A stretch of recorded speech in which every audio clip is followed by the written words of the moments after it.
Check, checkity check. Microphone check 1 2 1 2. 1 2 1 2. All right, everybody. Thank you for joining us. This is the Lone Chemist podcast. I think this is episode 12. 12 or 11. I think 11 was my last episode with Alex. Oh, yeah, okay. So I think this is 12 for like I'm compiling Lone Chemist chats in the podcast because like I'm too lazy to make a whole playlist for it. Got it. Sounds good. All right. Well, whatever. So you can probably tell with the voice. My name is Johnny. I'm the Lone Chemist, and with me is the OG guest, the one, the only, the coveted, the legendary Abdallah. Back in the Chicago area for just a weekend. Of course, got to make a stop out here, record a podcast. Yeah, it's the kids. It's a pity appearance for me because I just all I do is work and work out, and he likes to keep me happy by making sure that I think I stole a friend's. Sure. Anything I can do, man. For the people. How was your trip out here, man? You're in Indianapolis, obviously, but how was the trip? Well, Chicago has always a funny way of welcoming me back. So in this case, it was torrential rain on Friday night. I was like soaked to the bone, basically. My bones were wet. Jesus Christ. It was one of those things where, maybe I wore out my pair of shoes. My shoes were drenched. I had an umbrella, but I was still like soaked. It was just ridiculous. Oh, man. So every time I come to Chicago, it's like, okay, welcome back, bitch. Here is something. Here is either a snowstorm. Here is, torrential rain. Yeah, Chicago's flash floods or something. Chicago's a way of welcoming back to the city for sure. It's like it's punishing you for ever leaving. It's like Sure, exactly. It's like, how dare you? It's the heart of the city. Yeah. Speaking of snow, like I've been hearing for the last 3 years that we're going to have a terrible snowstorm, and it hasn't happened since my first year and as a graduate student. Like, well, your first year was like when we had the polar vortex. No. That was Marvin's first year, I believe. That was before you. Yeah. That was the year before my time or 2 years before my time.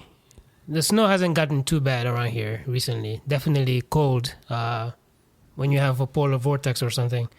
And the shitty thing is, a cold winter also equates a cold summer. So yeah, sure. When the lake freezes, the temperatures just stay down during the summer. Like, you barely hit 80, which typically, in Chicago, typical summer is pretty hot and humid. But there's been a couple of summers in the last 5 years or so where we just had mild summers. Yeah. And then terrible winters to come with that, too. Yeah, but I mean, like, even though it's been relatively cold in the winter, I mean, obviously the coldest it got was like -10 or something like that. But like, there's only like 1 or 2 days of that, like, that I could really remember. And maybe I was just blocking out my memory because it was so bad. But I've been told that it's like, we're due for like a really, really bad one. And I haven't been seeing it. Like, well, also the thing about Chicago is we are used to snow in the way that the East Coast necessarily is not. So I don't think I've lived in Chicago for a total of 11 years, and all of those I was in school during those times. We've never had a snow day as far as I know. There was one time we had I want to say like 1.5 feet or 2 feet of snow. Still went to school that day because we were pretty good about clearing that out. So, the only time you'll ever not have school around here is when it's too cold, where people just recommend do not leave your house. And then you have like social programs where if you're homeless, they'll take you in, put you in a shelter for the 24 hours, 36 hours or so it takes for temperatures to be manageable again.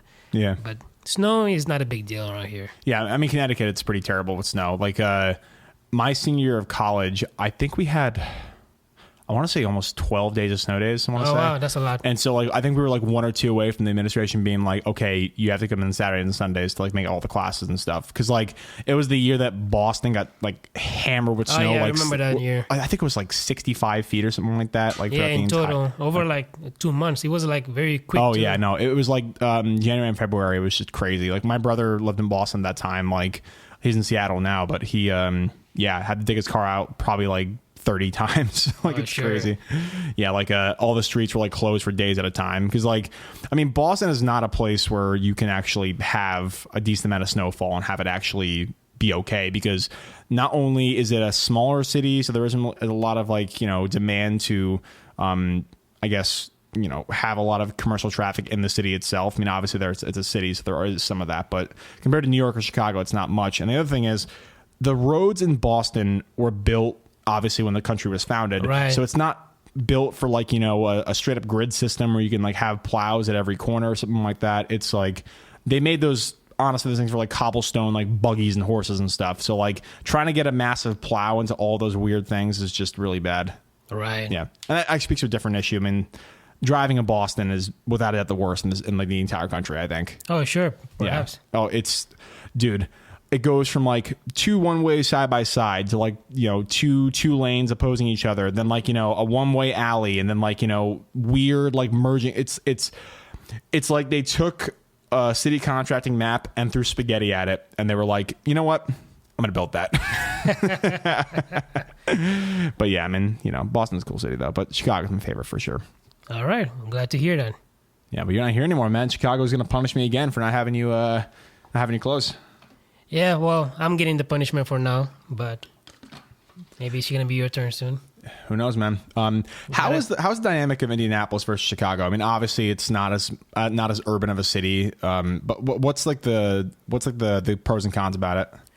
Well, so far what I've noticed is, Indianapolis is, typically when you have a setup where, at least in a regional setting, you have Chicago as the big conglomeration, the big conglomeration within the Midwest, and then other places may feel like, Chicagoans may call the other places like Chicago's little brother or something. Yeah, I'm not sure. I can't really say that Indianapolis has that sort of concept of itself. I think it's a very self-aware city. It's a bustling city. It's growing, becoming a lot more affluent, definitely than before, more urbanized as opposed to rural.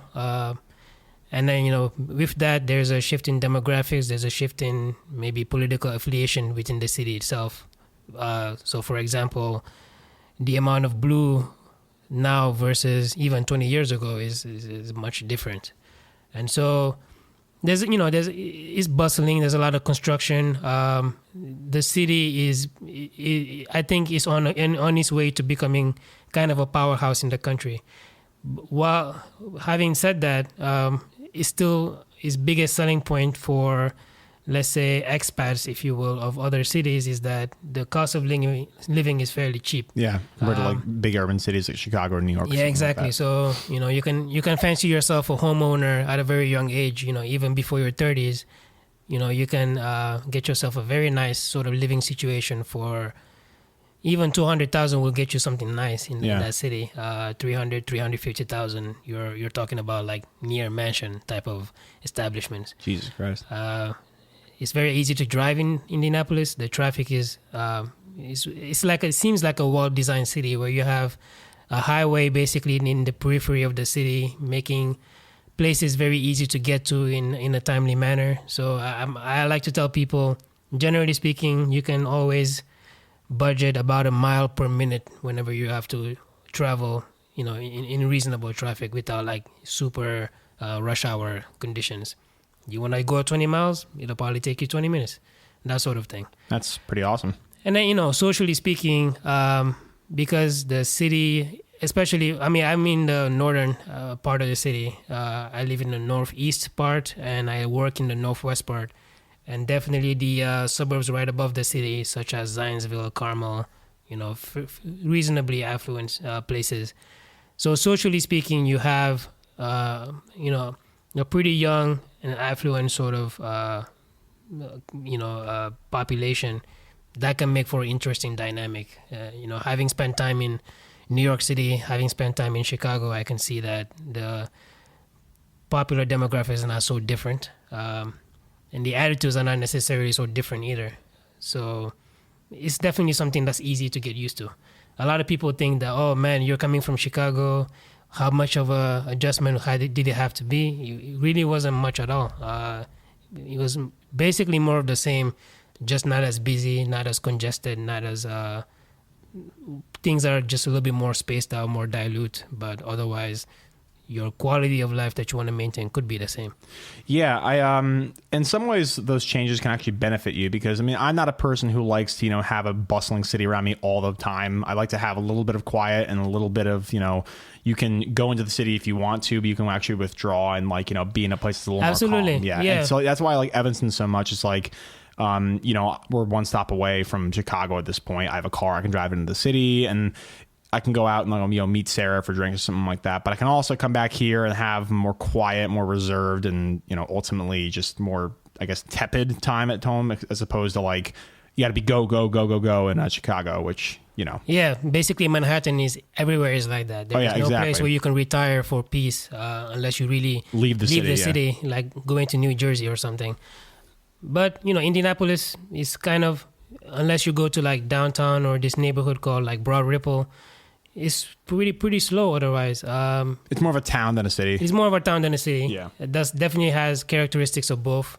But whatever you're seeking, you don't have to go far to find it. It's awesome.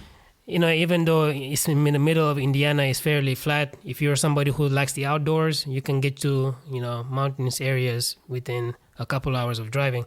Actually, it's one of the nicknames for Indianapolis is the Crossroads of America. Part of it is you can reach, I think the statistics is you can reach about 75% of the population of the U.S. within some driving window. I want to say 10-hour driving window where... It's like an epicenter of basically getting to every city. Okay. If you drive 10 hours in any sort of direction, you probably won't reach the far west side of the country, but you can probably reach about 75% of the U.S. population. So definitely an attractive place for people to live in. Commercially too, yeah. Commercially, I don't really know what the state of income taxes in that state versus other states or anything like that. But if I really think hard, I can't really think of many reasons why it wouldn't be attractive to a young professional, somebody just out of school or whatever, trying to make a career out of them. Definitely, if you're into the big city sort of environment, yeah, it might be useful to spend that time in your early 20s or so. But definitely, when you get to the point where you start wanting to raise a family, that's the perfect place to do that. Yeah, for sure. I spent my 20s in New York City, in Chicago. I don't really, I've gotten it out of my system, if you will. So not an issue for me. But if I do have the opportunity to come back, I may seriously consider it as well. You never know. Yeah, for sure. Well, I mean, you're open to it. That's good.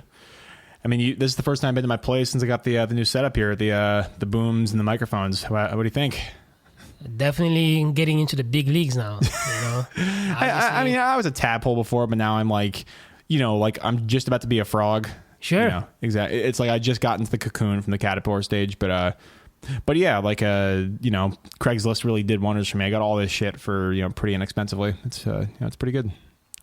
Always room to grow as well. So for sure. I want to get maybe one more boom so we can have another guest or something like that. Yeah, exactly. Yeah. But I've been, getting some people look at the channel. I had Alex from High Top Films back on a couple weeks ago. That was pretty fun. That was a pretty big get, I think. And for sure. Great topic of conversation. It was actually topical, timely. It was good timing too. Cause, it was only 3 or 4 days after the whole news broke about Henry Cavill. About DC and stuff like that. Obviously, your favorite topic to discuss. Oh man, DC films. It sucks, man. Because I'm. When I was growing up, I read both Marvel and DC comics. I think I may have said this in the podcast, but even though I think that Marvel wrote better comics, stories and episodes, I mean, DC characters are what I latched onto. I watched the Justice League cartoon. I read all of the Superman and Batman comics, and as characters, I was more drawn to all of those. I mean, with the exception of Spider-Man. I think Spider-Man's probably my favorite character in superheroes. But sure. But if I were to tabulate basically DC comic characters versus Marvel comic characters in my youth, DC was what I really gravitated towards. So to see them treated with disrespect on the screen just kind of sucks. I think now that we're in the age of cinematic universes and stuff, you brought up the Justice League cartoon. I feel like we really need to take a modern sort of retrospective look at it. It's kind of a landmark achievement in terms of just how, especially just the second season, the Justice League Unlimited, just how many characters they put on that show. And it still worked. And it still worked. Marvel did that a little bit. There was this show called Marvel. Agents of Shield, right? No, not Agents. It's a cartoon. It was Avengers Assemble or something like that. Avengers, Earth's Mightiest Heroes. That's the one. Yeah, I remember seeing that on YouTube a little bit. Very well done as well. And the way that works in both cases, you have a particular sort of opening sequence, and then the very last shot is it tells you like which characters are appearing in the episode. So in like for example, if it's a Hulk centric episode, you'll have like the Hulk, his silhouette appear at the last shot of the opening sequence, like the title sequence, and it's going to be about a Hulk or Thor or whatever. And those episodes always deliver like standalone. Like I think they were half an hour each. You can always easily expand them to like a feature length sort of thing. And Justice League Unlimited, same thing. You have many issues. I think there were 3 or 4 iterations where they had a multi-part episode, maybe 2 or 3 episodes. Yeah. In total, they told very, very cinematic like stories where if you wanted to look back 15 years later, say, okay, well, we can just take this episode, literally just transcribe it to live action. That's what I was going to say because for one, I think that animation does have an easier time with conveying a story that's like more, I guess, comprehensive because like you're not limited by the actors or the CGI or the way you can film something. You're only limited by your imagination and the writer's pen. Right, absolutely. Yeah, like drawing a certain cinematic action sequence. Yes, you can do it on film and you can make it look really epic, but like, it's seamless in animation because obviously you're creating it all from your head. So you aren't really limited in the way that you can actually make it. But the other thing with that is like, I think that, if we're looking at animated series like as a whole, just like generally like superhero animated series, I think Batman the Animated Series is probably one of the best ever made. Absolutely. Like that animated series like really, I want to say it almost started the whole dark aspect of Batman. Obviously the Burton films came out before the animated series, and that kind of said that, okay, you can have a Batman and not have it be all about camp. You can have a Batman that's grounded and realistic and be flawed and have contentions with people that you may not agree with and all that stuff.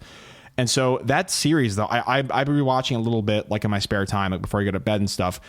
Like they told some dark stories, and they had just, all these characters come into it that if they honestly, like you said, if they transcribed like, I don't know, like Sub-Zero or Mask of the Phantasm, like to a movie, it would probably be like a perfect Batman tale. Exactly. But like the episodic nature of that show, like it's rarely that a show has come close to being as effective as that show is. And still is, honestly. Like as a Batman fan, that show really holds up. It doesn't really get dated. Like those. No, it does not. Those characters are iconic, and they'll probably just stay that way. And there are aspects of let's call it his professional life. Obviously, Batman is known as the world's greatest detective.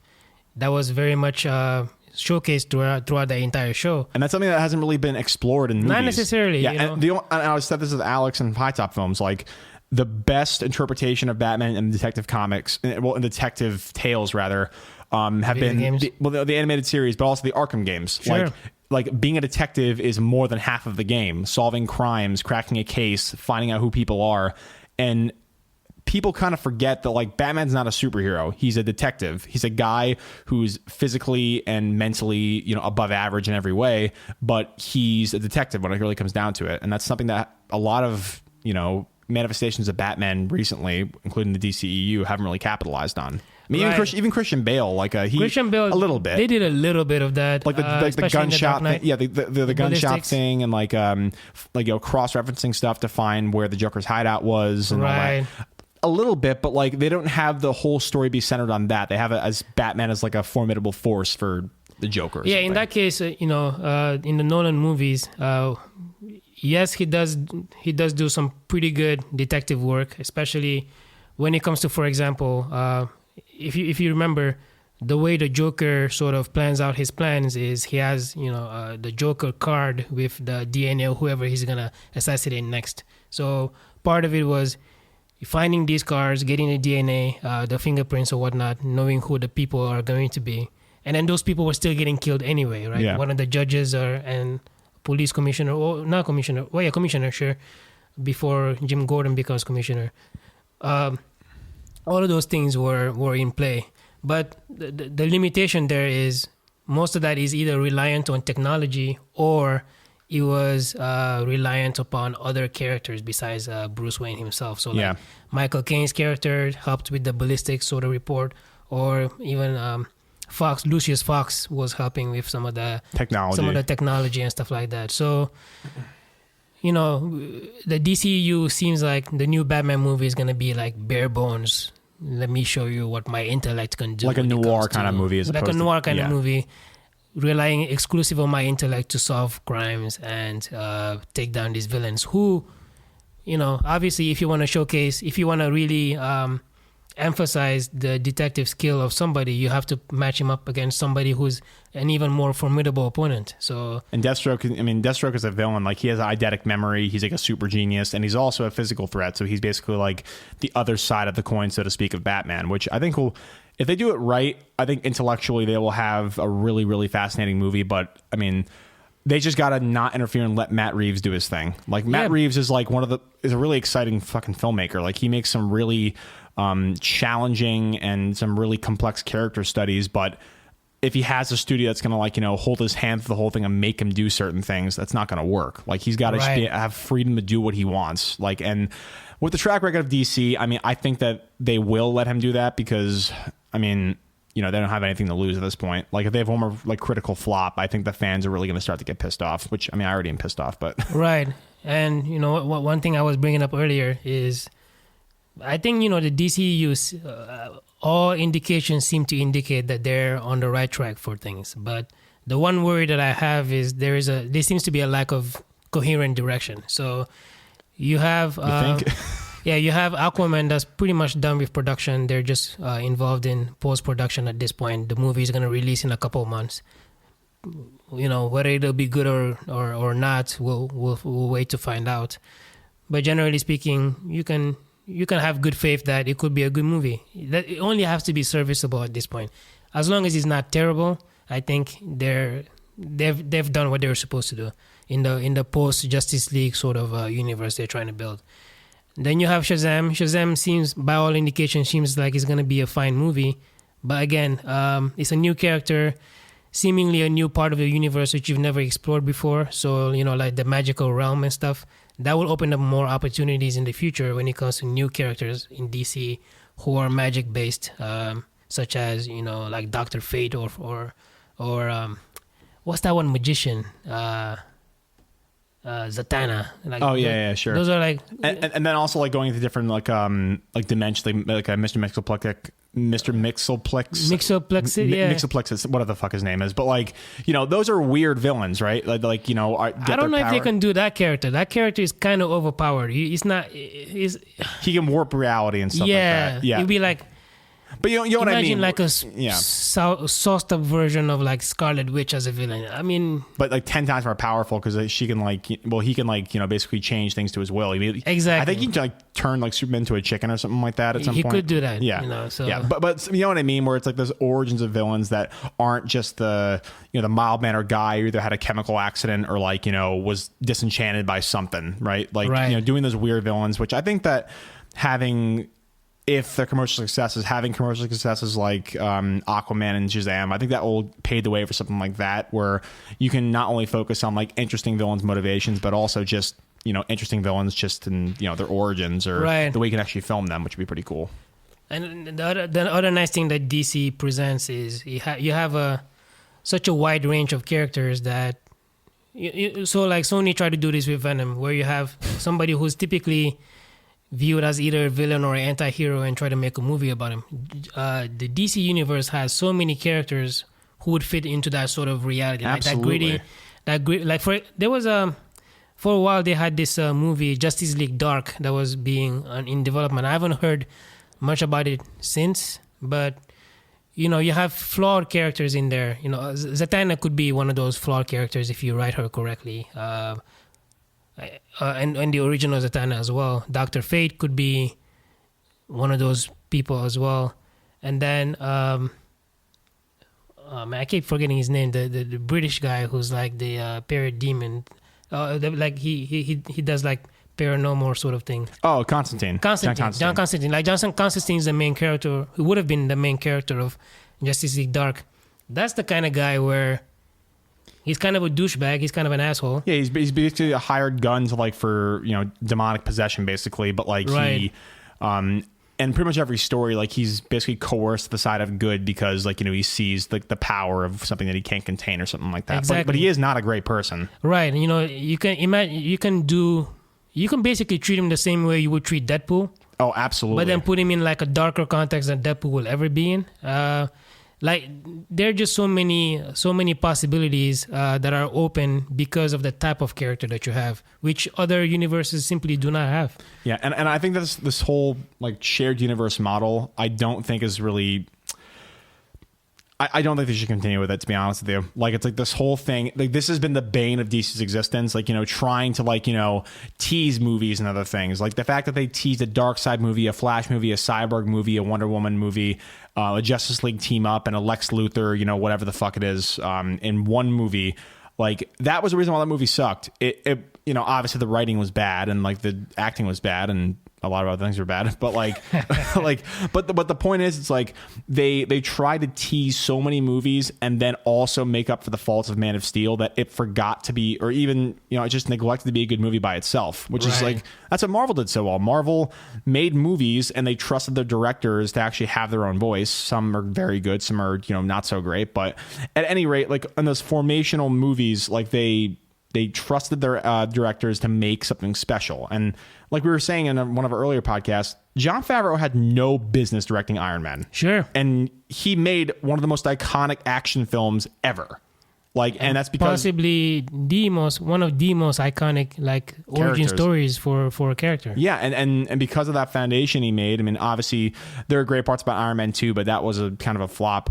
But even so, Iron Man 1, it laid the groundwork for one of the most important characters in cinema, like of the last 10, 15 years. Like, it's pretty crazy because, I mean, no one expected Iron Man to fucking carry a franchise. Like, they like, think about the fucking thing that Marvel was in. Like, they didn't have the Fantastic Four or the X-Men or Spider-Man. Like, their most popular characters, and the fact that they gave this no-name director who's directed a couple comedies and a guy who just got out of fucking rehab to start a franchise, and now it's one of the most iconic representations of the character ever. Like, that's just insane. And so DC needs to think about that, because honestly, if you didn't stay for the after credit scene, you would have no idea that it was a cinematic universe when you first saw those like first 4 like Thor movies. Obviously, like, you speculate online and stuff, but if you had read nothing on the internet, you probably would have not have realized that it was a shared universe. And that's what made him so great, because they laid the groundwork singly, and then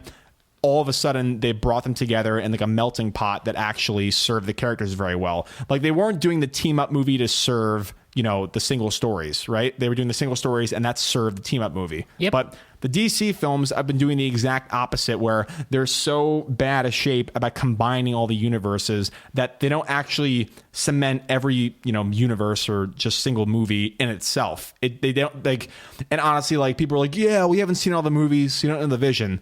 That's not the point. The point is, with a cinematic universe that works, every movie by itself should work. And then when you bring the universe into it, then it can work even more and actually add certain dimensions to characters. But if the single movies don't work, then there's nothing to grasp or nothing to even gain from having a team up movie, because it's just going to feel like a random sitcom as opposed to an actual film. Absolutely. And it's one of those things where those movies don't necessarily have to be team up movies the way that, well, the X-Men is probably the best example of it has to be a team up movie. It's the whole nature of the X-Men. It's the whole nature of the franchise. So in that case, they're gonna come together anyway. So your job would be to establish the characters as well as you can, so that when they come together, it's natural and it serves a particular purpose and need. So yeah, for sure.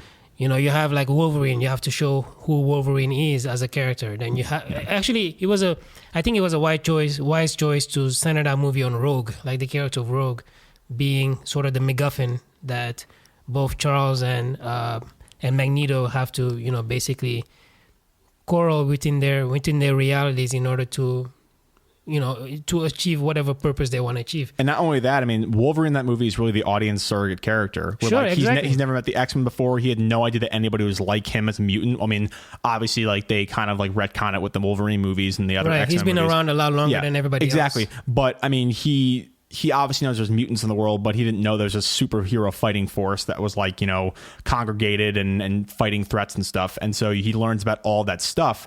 But the way they wrote the character, I mean, like, he's this renegade guy and he's even reluctant to even help these people. But because he sympathizes with them through great writing, and also, he gains sympathy for Rogue as a young girl who's just, scared of what's to come of her with their powers and stuff. I mean, they wrote that movie where, yes, it's a team up movie and it's a superhero team up movie, but they established stakes for every single character where it actually works. Exactly. So like, if they had a movie, using the groundwork that they have, if they had a movie, a sequel just on Cyclops or had a movie just on Wolverine, they would have worked because they actually gave them stakes in that team up movie. Exactly. And like we can say it a million times, like, you can have those dramatic moments in those cinematic universe movies for teaming up, but you have to earn them. Like, you can't, I agree. You can't just throw them in a movie and expect them to be good. Like, you have to actually earn the fact that, why they have to team up, or who is teaming up, or why they shouldn't, or why they should. Like, they have to be earned by telling a cohesive story. Right. The Avengers had to team up because,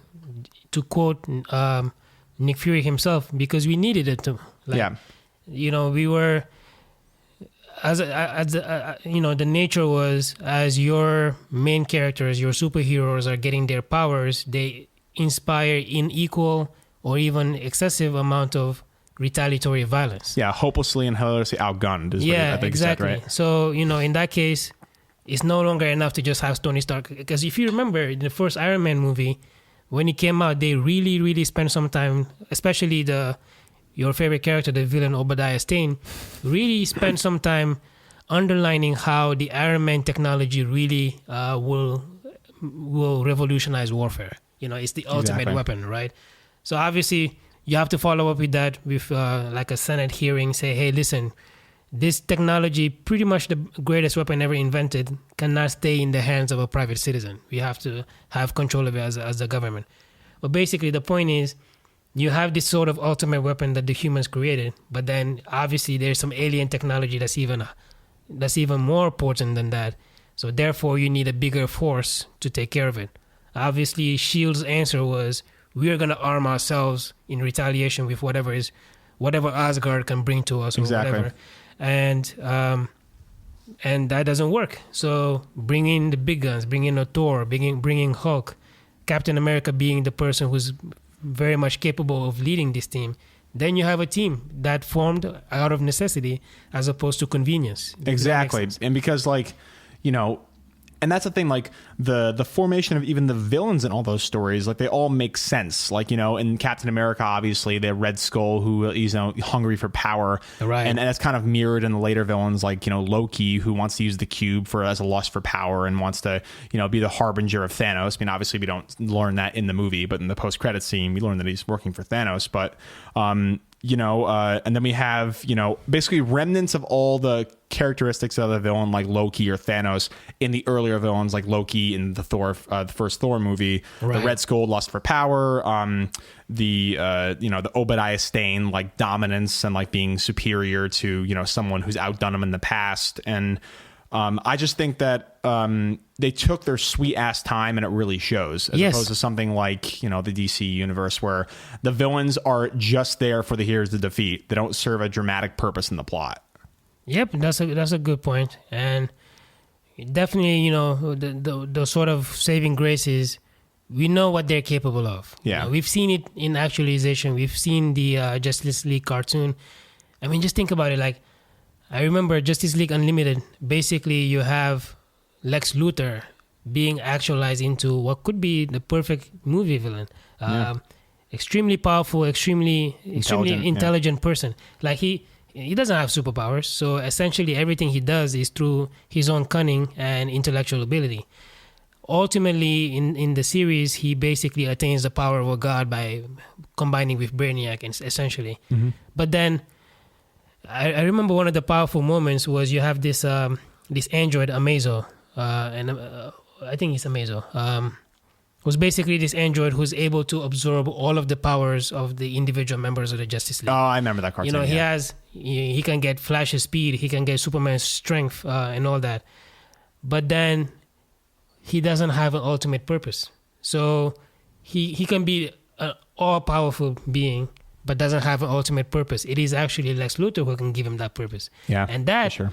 that is the perfect way you cement that character of Lex Luthor as somebody who, even though he doesn't have superpowers, could ultimately be invincible in that way. Exactly. So you have the ability to put together these characters in the right situations, and tell a very good cinematic story.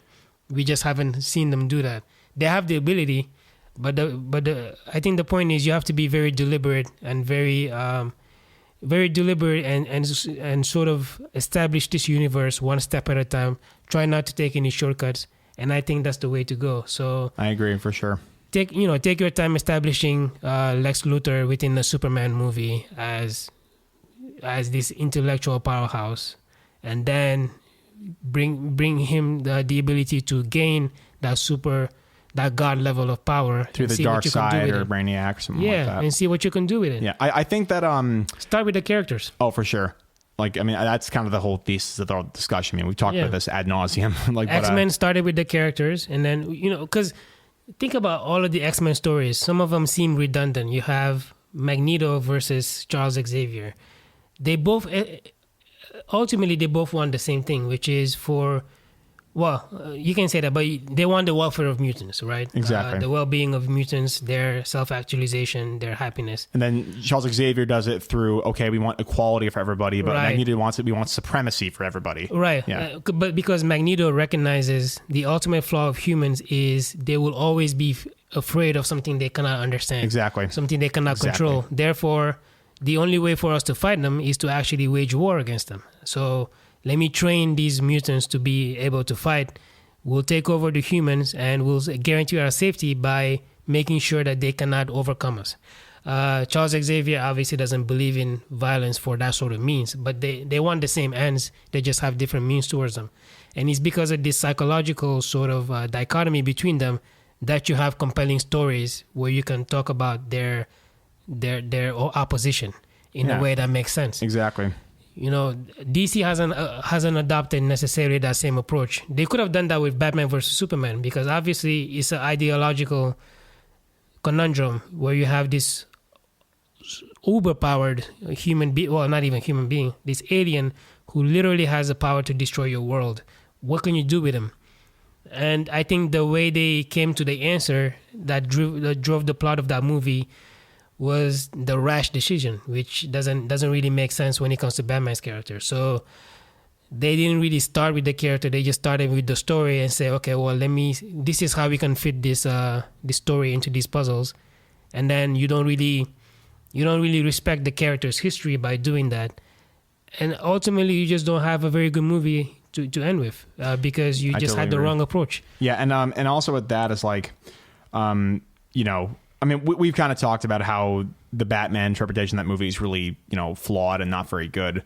One of the things that I thought was a real bastardization of the character is kind of I talked about this also with Alex, kind of like it's jumping the fact that he killed people in the movie. Like, yeah. And all the DCU fanboys are going to let the comment section for this, but like, yes, Batman in certain stories has killed people, but what makes him a more compelling character? A guy who's just a rogue anti-hero vigilante like Deadpool, who doesn't mind, not being, morally righteous and just, kill people?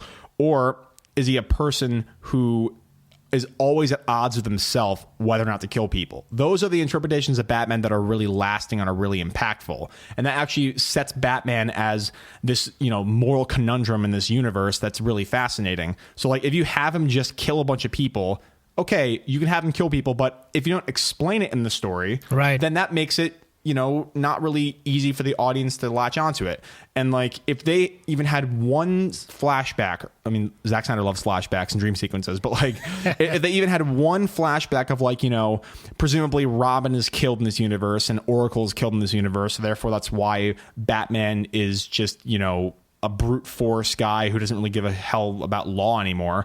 If they even had one scene showing the psychological damage that basically imparted upon him, I wouldn't have liked Batman killing people, but I certainly would have sympathized with it and understood it from a storytelling perspective.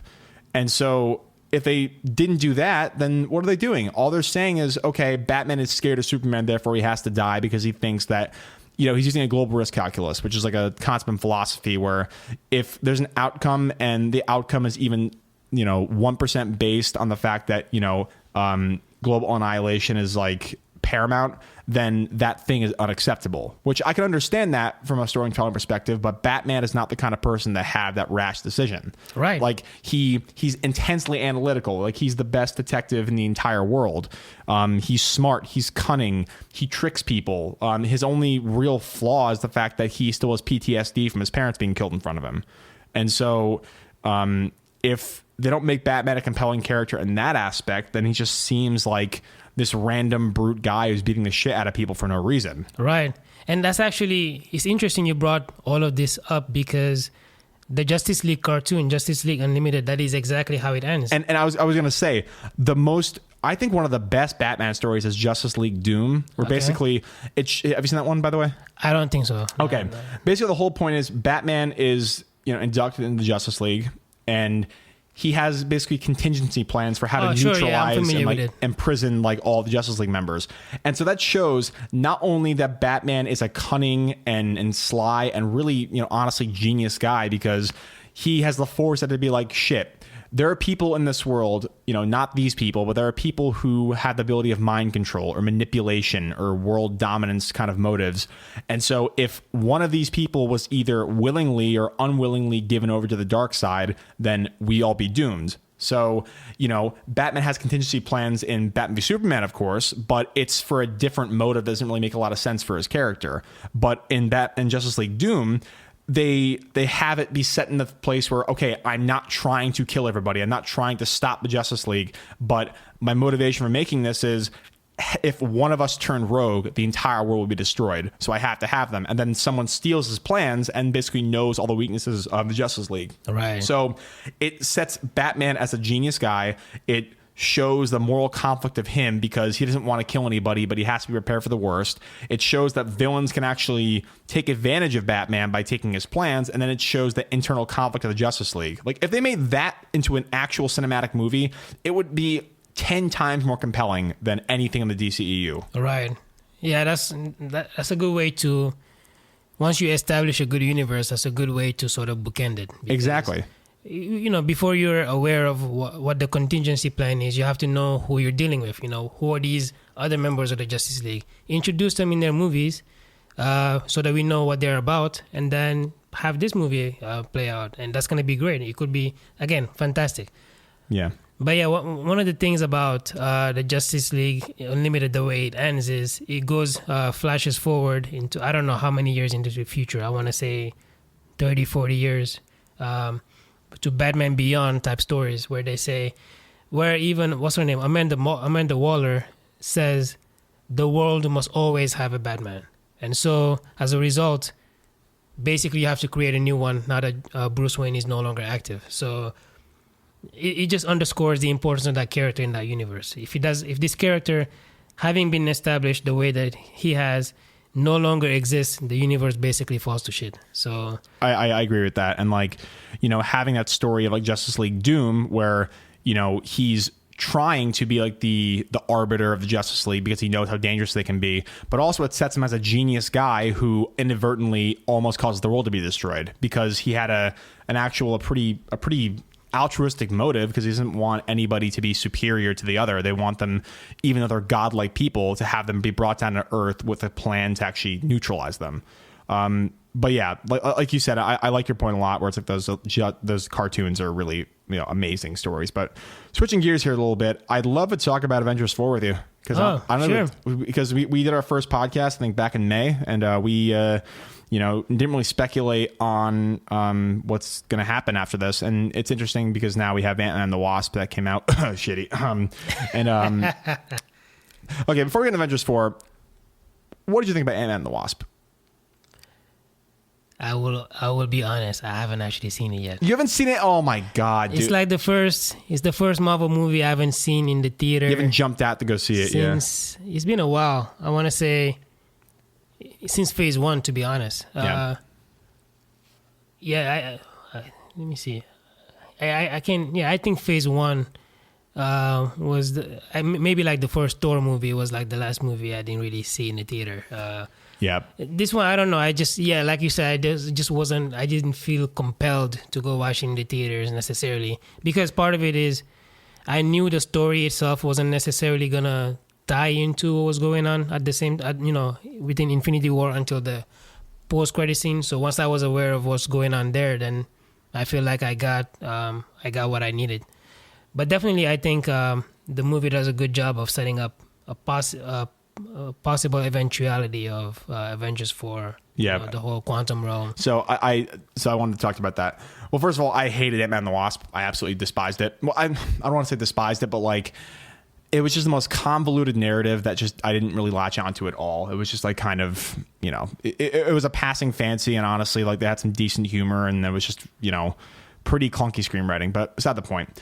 I think I know exactly how Avengers 4 is going to end. Can I share my speculations? Of course. All right. Spoiler warnings. For the universe. Well, I mean, we've also been spoiling DCU films left and right, so I'll put it in the title of this video, but spoilers. But okay, so do you know basically the post-credit scene of Ant-Man? What happens? I do. Yes. Okay, but you're not going to be upset if I say it, right? Like I am not. Okay. All right. So of course Ant-Man goes into the quantum realm to get those particles or MacGuffins or whatever, and everyone else fades around him, so he's stuck in the quantum realm.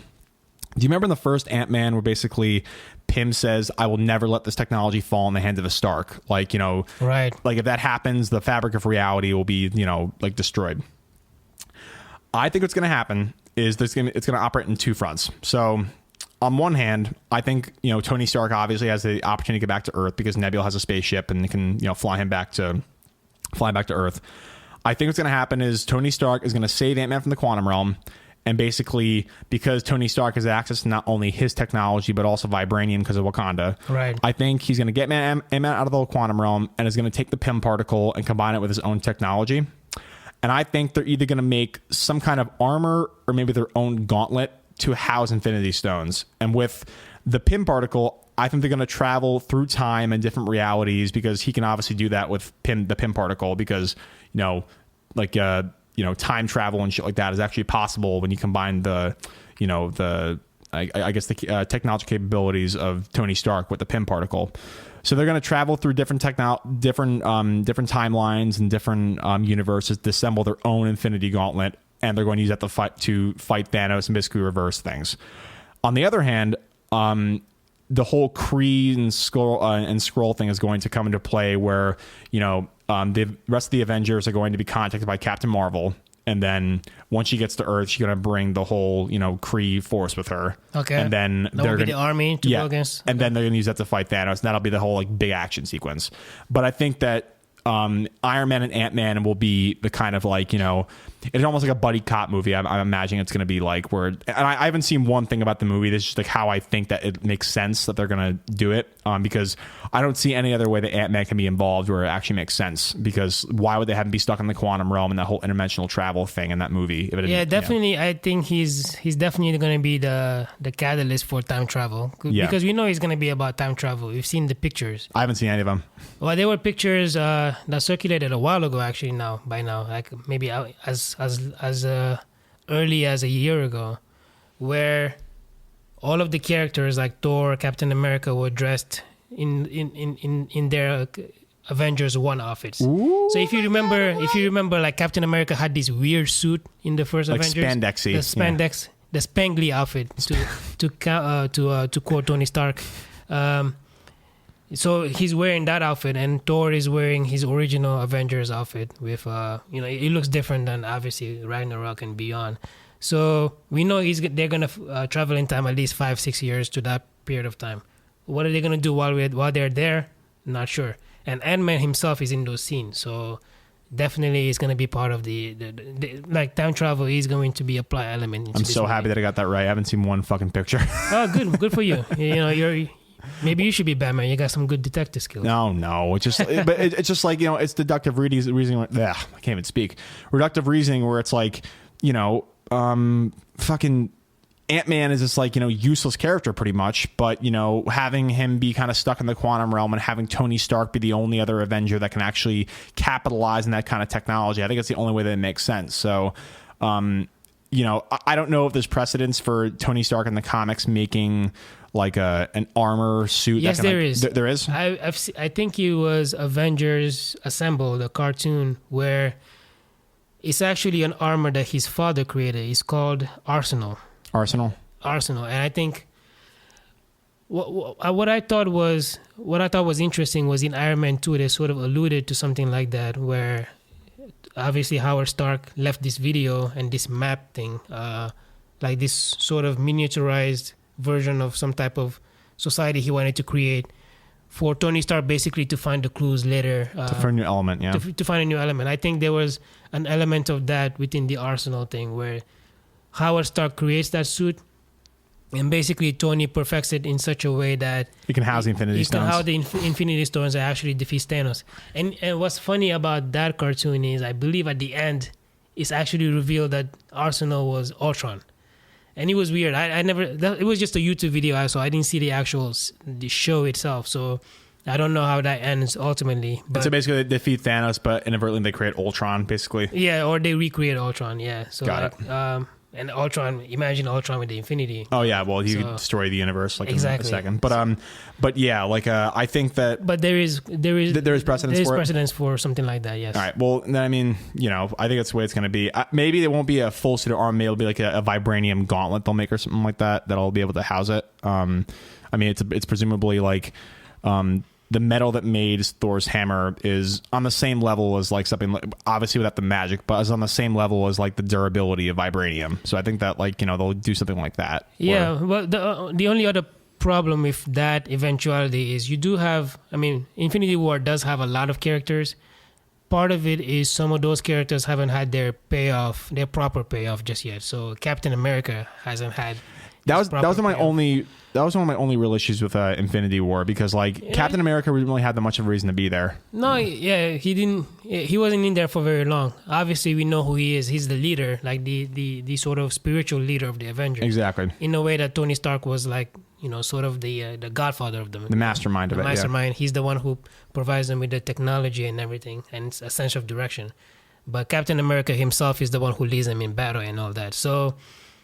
And you know the screenwriters, Marcus and McFeely, they had this interview where they said, you know what, maybe it was by design that characters such as Captain America, Black Widow didn't really have too much to do in this movie because maybe they do have a lot to do in the future iteration. So we haven't. So Tony Stark hasn't had his moment just yet. He had some moments in the first movie, especially. It comes to an apex when Thanos does recognize him as somebody worthy of knowing, worthy of honoring. Captain America hasn't had that moment for himself. So presumably a lot of people are speculating that if defeating Thanos requires a sacrifice, then Captain America would be that guy to sacrifice. And obviously he would do it himself. It wouldn't be somebody else sacrificing him for the sake of defeating Thanos. Well, for sure. I mean, like, that's kind of a big part of his character where it's like, you know, so, he's the guy who will make the ultimate sacrifice. And that kind of goes along with the Avengers 1, like to lay on the wire and like, you know, let the guy crawl over you. Like, yep, exactly. Yeah, he's talking that. So that actually, you know, that would be like, you know, in the first Avengers movie, he has that sentiment with Tony Stark.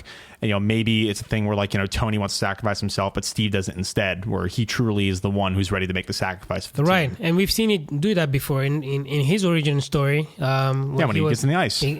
Well, no, that was the, you know, you have this thing about bids and payoffs. The bid was when he was training as a soldier, they threw a dummy grenade and he threw himself over that grenade to protect everybody else who was in the vicinity. So he already has this sort of selfless mentality where he would be willing to give up his life to save everyone else. So, and he did that when he crashed that plane in order for the nuclear bomb to not destroy New York City. Yeah. And this will be sort of on a universal scale where he would do something like that. So you do have that potential payoff to, you know, 10 years of storytelling when it comes to Captain America. At the same time, there are characters who have a personal beef with Thanos that also needs to be dealt with, like Nebula. And Thor too. I think Thor had his chance. You know, he should have gone for the head. He didn't. So which that was the sickest line. That it's was a great line. So good. Like honestly, Josh Brolin's performance in that part was just stupid good. Yeah, he's well done. I think because Thor had such a big part to play in the first Avengers movie, I think his part in the second one does fall below in terms of the pecking order. Oh, for sure. I mean, like, you know, he obviously has the most reason to kill Thanos, like, you know, because like Thanos is the one who directly killed his best friend, his brother, destroyed all of his people, and basically he's, you know, the last of his kind now, with the exception of like, you know, if they bring back Loki and Heimdall, Valkyrie and something, and the Valkyrie, yeah. But like, I mean, obviously, like, you know, he had a really, really great emotional arc in the first movie, Infinity War. But so I think he'll be more of a supporting character. Obviously, he's powerful in the sense that maybe only him and Captain Marvel can actually go to toe-to-toe against Thanos one-on-one. Because the Hulk... you also have the Hulk, you know. He had his own sort of arc in the Avengers Infinity War where... He had his Viagra troubles with the... Yeah, exactly. So performance issues. But it's, you know, tied... It's a personal thing. It's obviously not just a gimmick. Yeah, it is tied with his character. So I wanted to ask about this, actually. We never really talked about it. Do you think the Hulk didn't come out because he was genuinely afraid of Thanos, or do you think it's just because he was the Hulk for however many years and he's sick of just like being? Yeah, there is that. I think I've seen an interview of the directors, the Russo brothers, where they sort of alluded to the fact that the Hulk is always tired of being used as a solution. So, oh shit, we have these indestructible villains that we need to destroy. Let me Hulk out and get rid of them. But then once I do get rid of them, I need to turn back into Bruce Banner. I think because the Hulk was himself for a couple of years, he was used to basically being the driving the body of you know, the dual personalities of the Hulk and Bruce Banner. And he's just tired, right? And he's tired, so he doesn't want to be used as this basically this tool that you're just gonna unpack when you feel it's convenient. And so the solution, based on what I've seen in terms of promotional material, again, none of this has been officially confirmed, but there may be the possibility that you will have the Hulk coexist with Bruce Banner. Professor Hulk, yeah. Exactly. So you have the Hulk's body, but Bruce Banner's mind and intellect. It's the best of both worlds. The best of both worlds. So you have to pay that off in some way. Maybe it doesn't have to do directly with Thanos, but the Hulk should have a bigger role in this movie.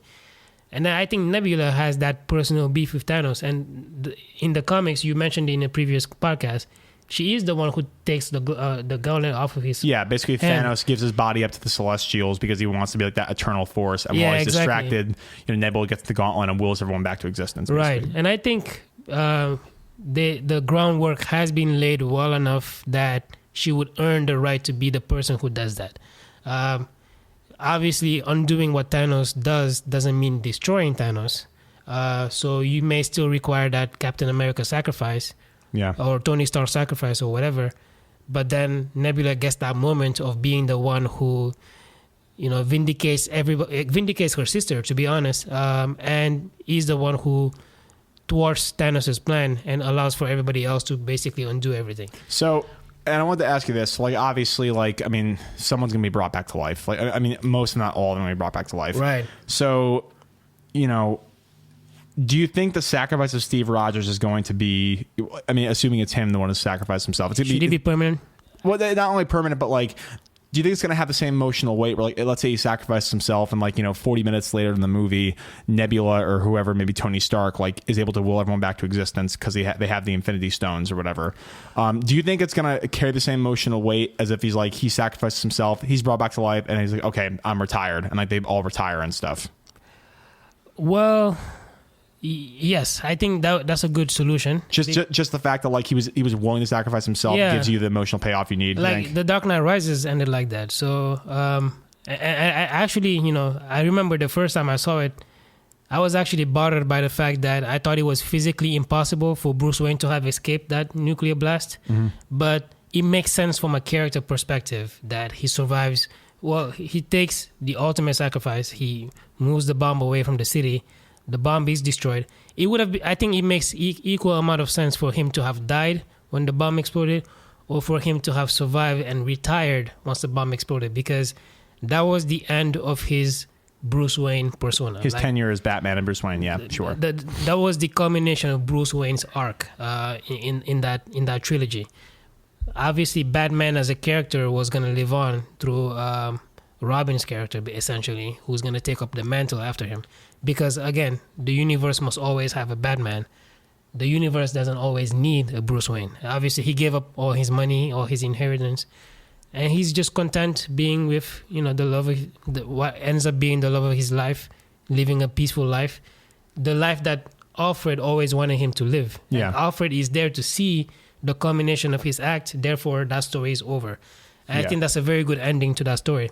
And so in this case, if Captain America does sacrifice himself and dies, it will be a good culmination of his character based on that original movie, the first Avenger, what he does in Avengers, in Winter Soldier, in Civil War, Infinity War.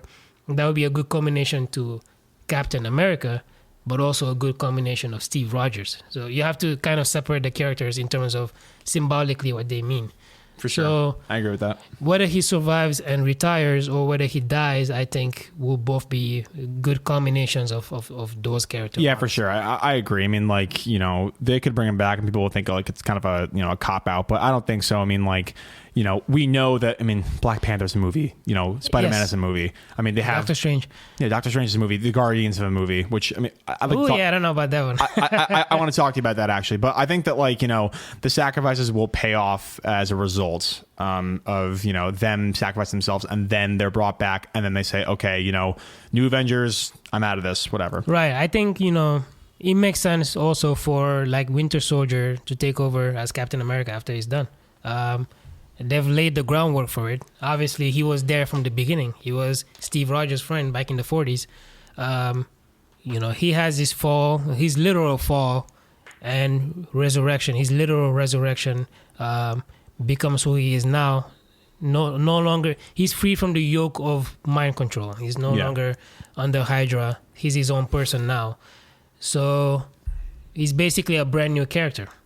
And so if Steve Rogers either dies or retires, it makes sense for him to be the one who carries, takes over the Captain America persona and carries it to its logical end. Yeah, I agree. All right, so let's talk about Guardians 3, or just the Guardians of the Galaxy, I guess the drama happening recently. So for people listening that, either live under a rock or just don't really care that much, James Gunn, the guy who wrote and directed the first two Guardians of the Galaxy movies, has been axed by Disney.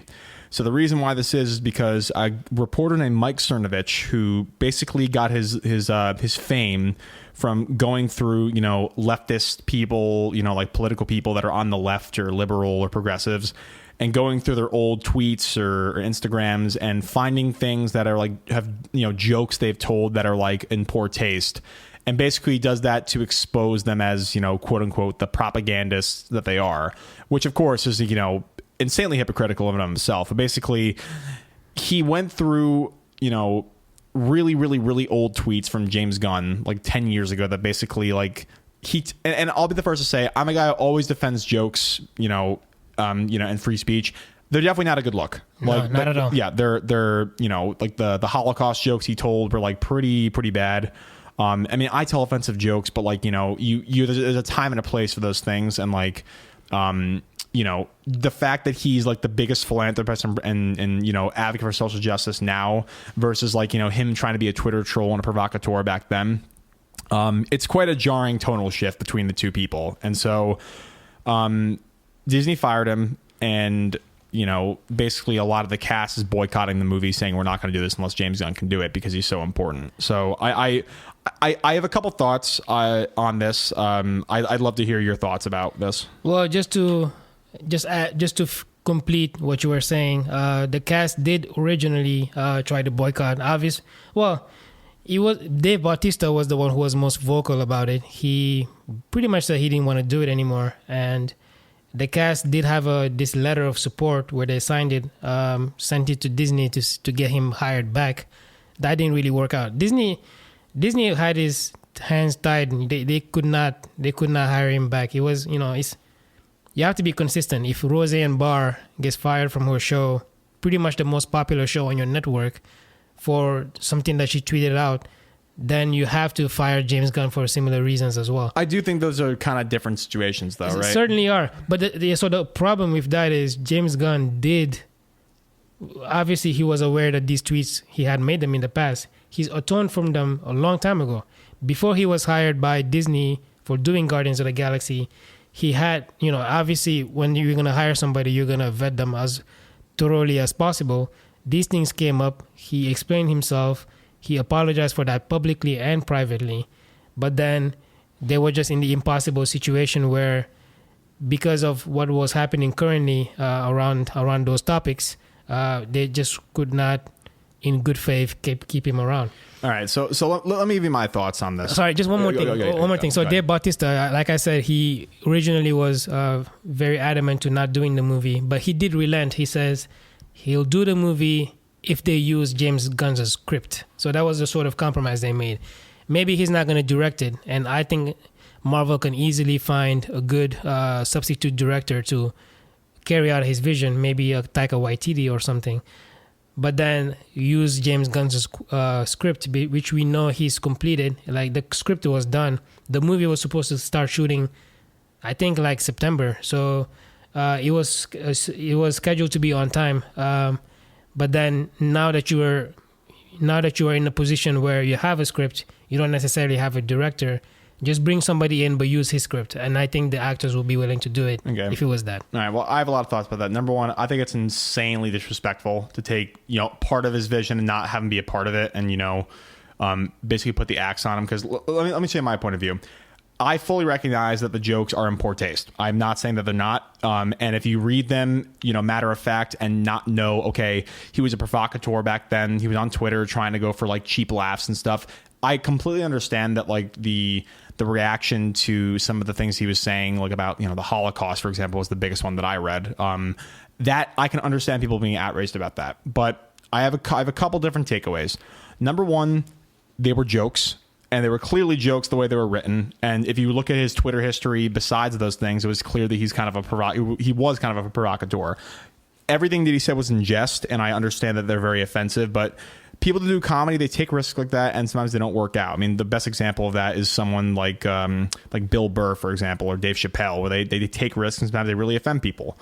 Number two, it happened so long ago, and they also they vetted him, and he already publicly apologized for that. But because the guy who's essentially an alt-right troll reporter framed it as, oh, this guy's a rank propagandist and a hypocrite, now because of the cancel culture, they're going to abandon the way they actually reacted to it in the first place and then fire him. I don't agree with that because, and just logistically, James Gunn is the guy who you could argue that he made that kind of slapsticky Guardians of the Galaxy tone in Marvel really mainstream. Like, he's the one who took those characters that really no one gave a fuck about, like Rocket Raccoon or Star-Lord, and he made them household names. And not only that, but he made them household names and some of the most important in the MCU.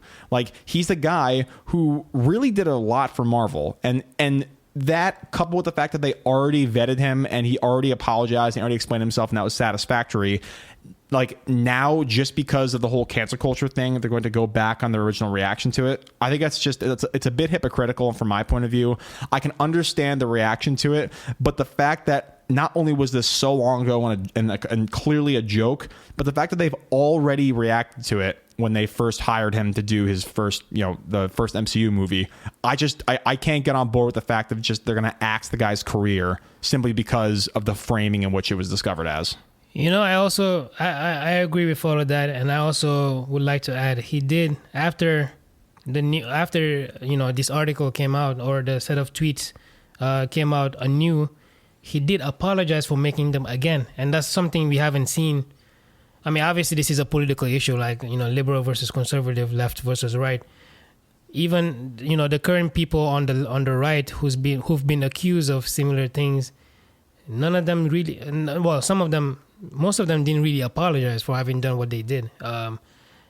But in this case, he recognized he was wrong. He knew he was wrong back then. He apologized before he was hired. That's what I'm saying. And then he apologized again. So, obviously, I think, internally Disney does, they do feel bad about having to do this. But I just think they don't really have there wasn't another option. I think that, but I don't think that that's true. I mean, they've like, okay, if this was the first time they had heard about the tweets and like the first time they actually saw them and the first time the public heard about them, then I completely understand that. And I totally agree that, okay, I mean, I'd probably be still pissed that he got fired, but the fact that the same company that looked into him has already heard his apology and have already heard the rationalization for them is axing him. That sucks because just because of okay, for example, let's say like I tweet something stupid and a former employer essentially like finds it and says, hey, what'd you mean by this? And I would say, look, I'm sorry. It was a joke. It was in poor taste. I didn't mean to offend anybody.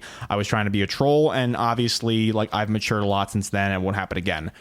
If then, I get a promotion for this, the next stage in this company, and then they ask me about it again, and then I get fired.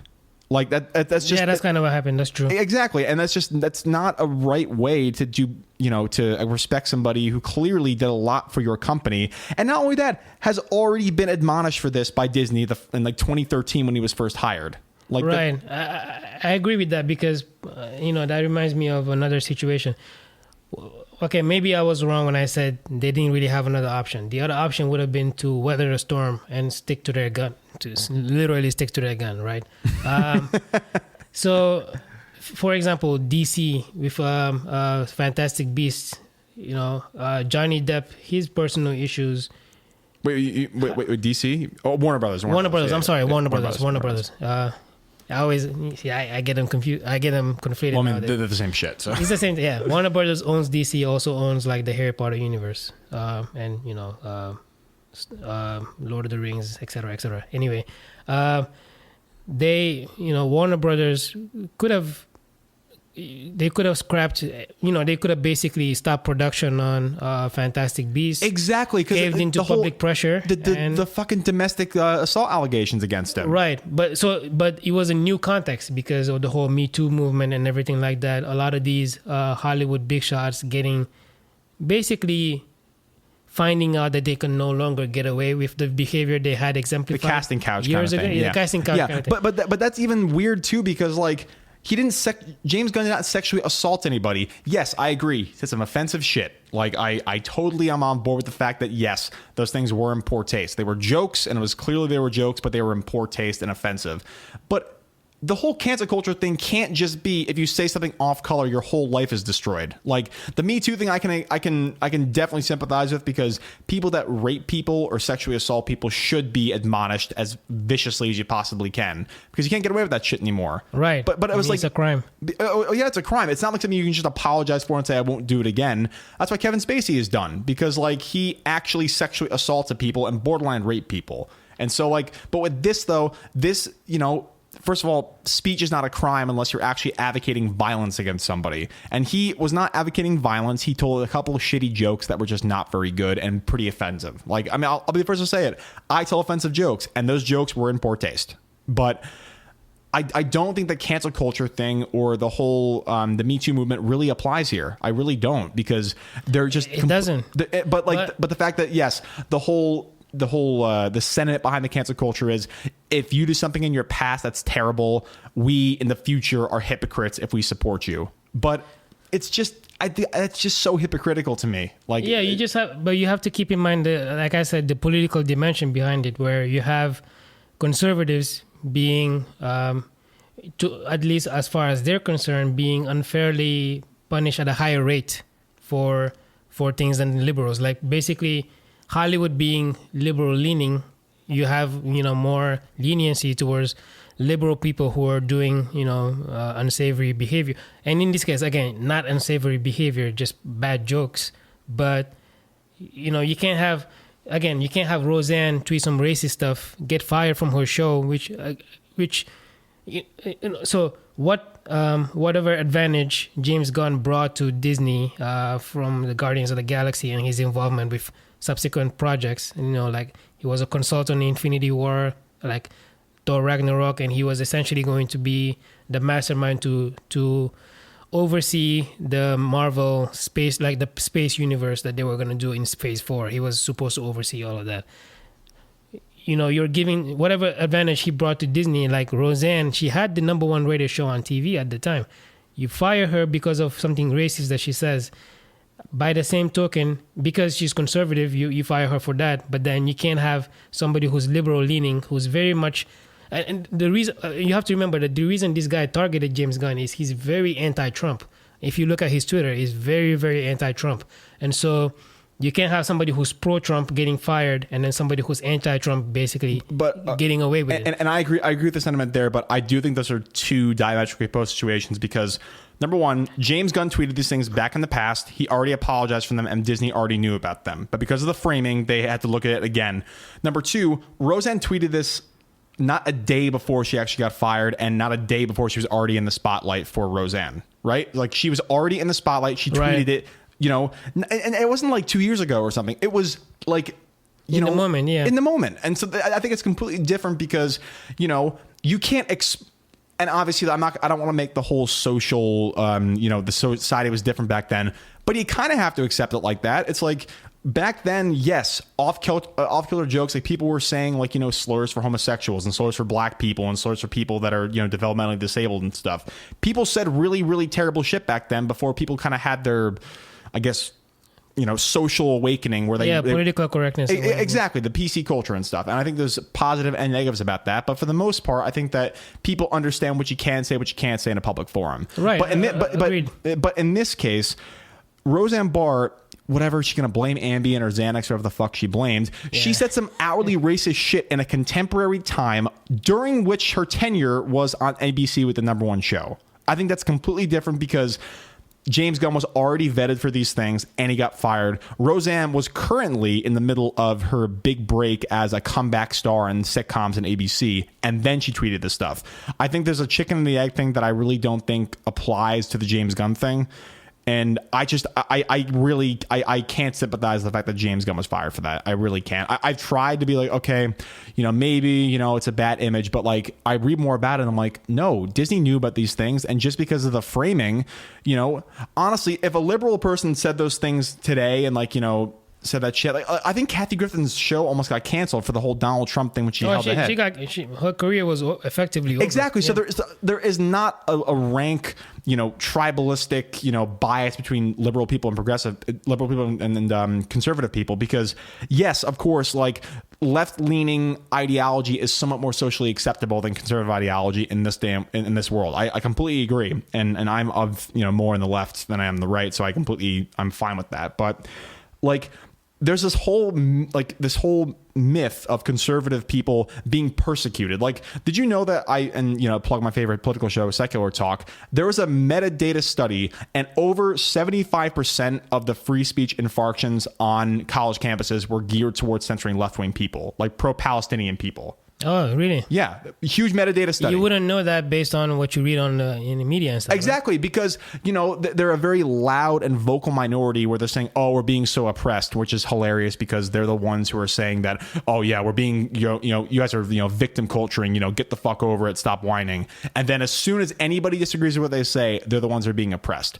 No, disagreement does not equal oppression. People disagree with their shitty ideas because they're shitty ideas.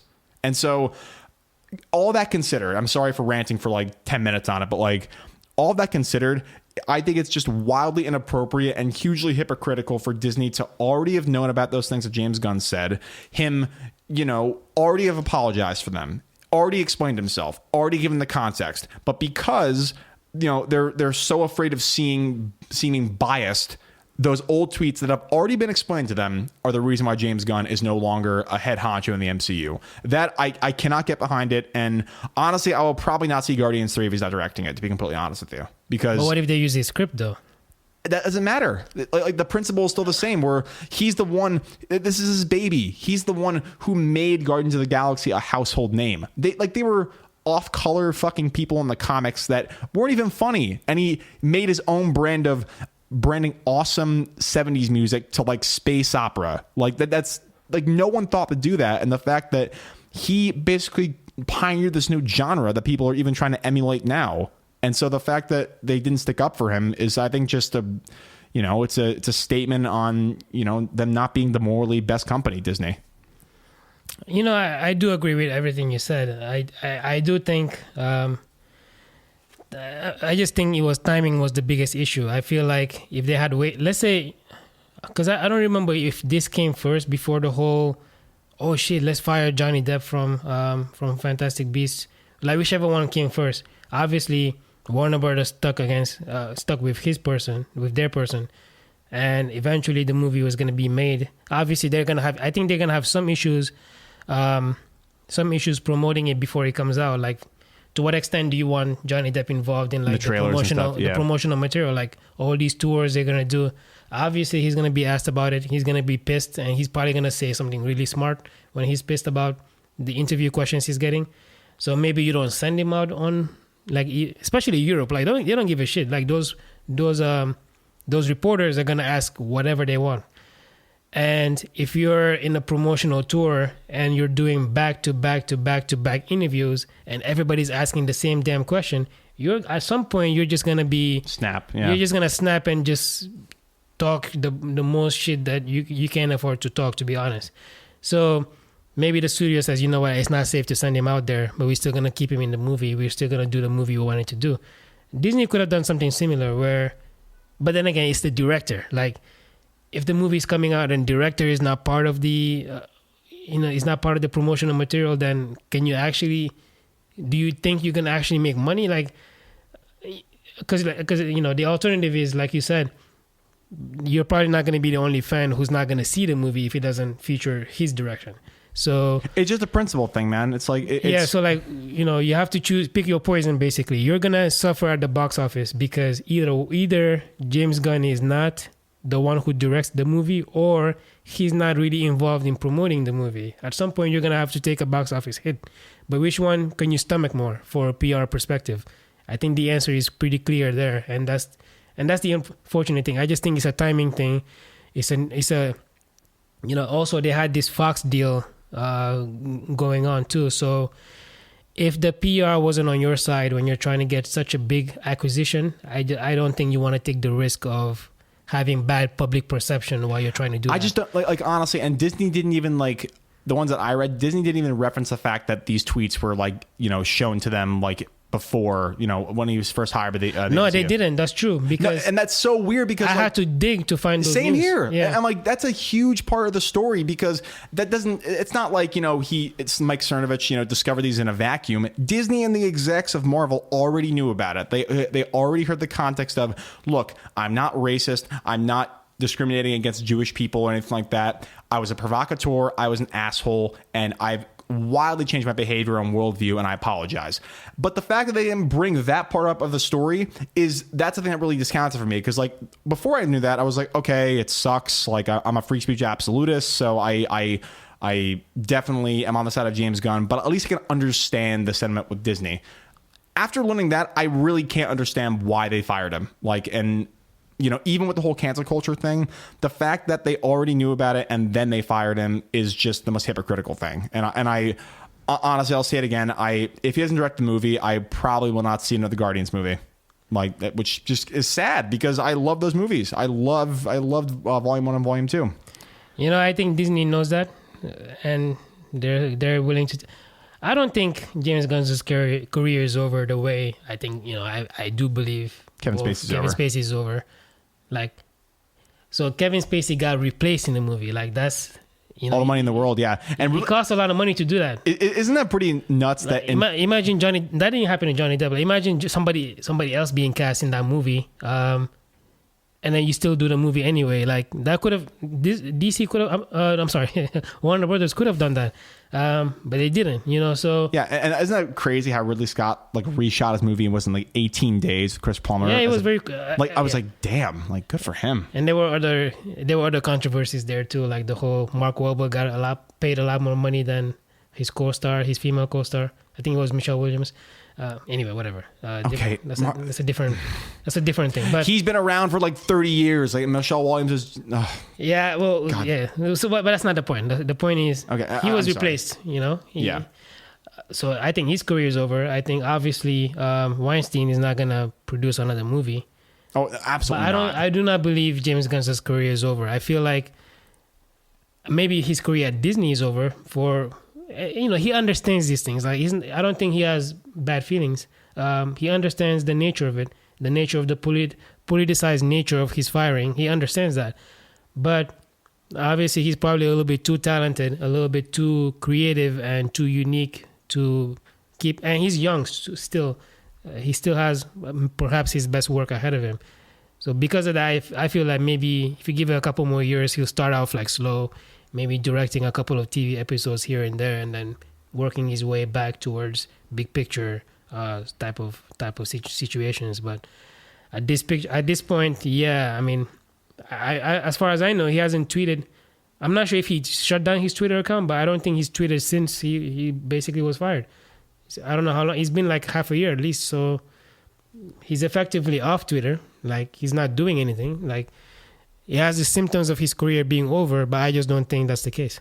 At least for now. For now, it is, sure, but yeah, 3 years down the line, maybe he's doing something else. I really hope that, like, they actually reconsider and bring him back, because like, it's just, that's just so sad. It's like, dude, like, yes, he did something wrong in his past, but here he really didn't do anything wrong. Like, he's already bared the cross of, like, what happened. He already was embarrassed when they fucking gave him the screen. They went through his Twitter and stuff, and he already talked about it. And the fact that he's already repented for what he's done, and the fact that he still got fired, I think that's just something that I can't really get behind. No, I agree, and you're not the only one. So yeah, now it's just a matter of how many more people think like you in a way that will actually make a huge difference.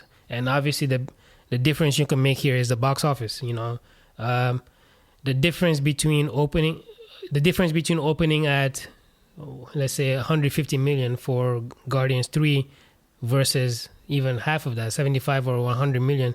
That is huge. Oh yeah. So that's the kind of thing is hard to recover from.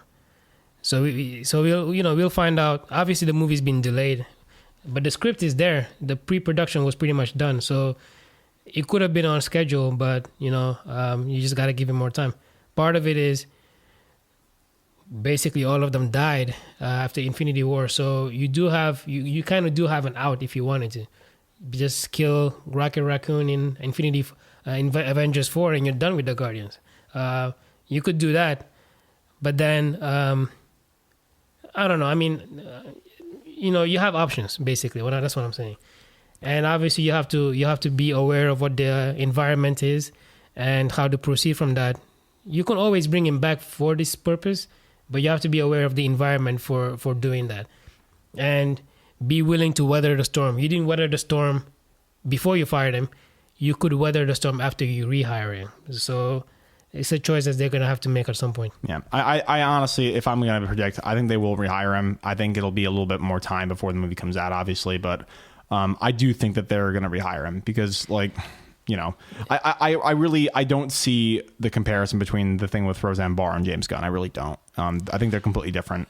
But the thing about James Gunn's situation is you can rehire him. You don't have to rehire him for Guardians 3. But like I said, he was gonna steward the whole Marvel space universe. How many movies can you make within that? Like, let's say you can make a Nova movie. Like, Nova is this character who's essentially a human being raising Xandar, and he becomes like this hero character. You can make a movie about him. James Gunn was already the one responsible for bringing Xandar into the MCU. He could direct that movie. Like, he could write the script, direct it, and then you can put in characters like Adam Warlock or whatever, things that he was already working on anyway. But it doesn't have to be Guardians of the Galaxy 3. You can bring him on for something else. But you don't need a Guardians 3. You have an out. You can kill them. Kill Rocket Raccoon. He's the only one left. Like, Star-Lord is already dead. Gamora is already dead. Groot and Drax are already dead. Mantis is dead. Like, the Guardians are dead except for Rocket Raccoon. If you kill him, you don't have the Guardians anymore. That's an easy way to get rid of him. I don't think they're gonna do that because probably not. Yeah, because they're bent on keeping that cash money. But like, I just. But they're reshooting now. But you have the option to do it. That's what I'm saying. Yeah. But yes, like I agree that there are ways to then incorporate James Gunn without the Guardians of the Galaxy. But to me, that's even disrespectful. Like it's like he's the one who made these characters household names. He's the one who raked in a shit ton of money for Disney. He's the one who gave new life to characters in comics that have no business being on the screen and being even like, you know, loved by the entire population. He revitalized a genre and he made characters iconic at the same time. And he did it for this company. And now the fact that, again, he already apologized for the tweets. And now, because of the framing, they gave him the middle finger, and I can't get behind that. Like it's wildly disrespectful. And yes, you know, they could bring him back, but what are they doing? They're bringing him back on their terms for what they want to do, and not for his vision, just because of an old set of tweets. And that's not. Like I said, weather the storm and go from there. I mean, well, the acquisition with Fox is probably over. And I think, you know, once you just don't, you have to mitigate the risks too. Like if the acquisition, like the entire process is done, I think it is safe at that point to bring him back. Without really, I mean, you'll take a risk. You know, obviously it'll be bad press, but you just have to weather the storm. They just have to be willing to do that. I think eventually they would. It's just, you have to have the right timing. Yeah. Delay the movie, maybe even cancel it, and bring. You have options. Just choose the right one. All right. Yeah. Yeah. I'm gonna get pissed if I even keep talking about this anymore. Are there any other Marvel stuff you want to talk about while we're on the subject, or? You know, we're on the subject of superhero movies. I think we've covered DC ad nauseum. We've covered Marvel. I want to talk about the new Vice movie with Adam McKay. I think that's okay. First of all, Christian Bale playing Dick Cheney. Like, would you have thought that? No. But it's like, honestly, I could have seen somebody like Jeff Daniels or something, you know? Yeah, like, Jeff Daniels, or like a smarmy, like, you know, like kind of like sniveling guy with like a deep voice. Like, what the fuck's his name?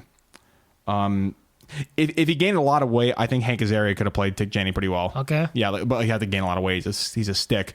But the fact that, you know, he literally looks more like Dick Cheney than fucking Dick Cheney does. I agree, and I think it seems like a well thought out movie, in the sense that you can sort of smell the satire in there. Yeah, for sure. But then, like, is he really, like let's say Saturday Night Live last week, the whole Kavanaugh thing? You know, it's satire, but is it really satire? Like, you're not stretching reality that much. I think there's this dimension based on the trailer that, yeah, maybe you're like caricature, you're making a caricature of the vice president, but are you really making a caricature like that stuff? Or is it like based on a true story, which, you know, it is based on a true story for sure. Let's watch this shit. Fuck it. Just gonna set up my. I think it's just very well done. And then you have, you know, Steve Carell. Yeah, Amy Adams is in there. Obviously the cast is top notch. The direction seems to be top notch. Maybe, you know, it'll definitely be a big player at the Oscars. It's just for sure. Well, let me make sure my audio is okay here.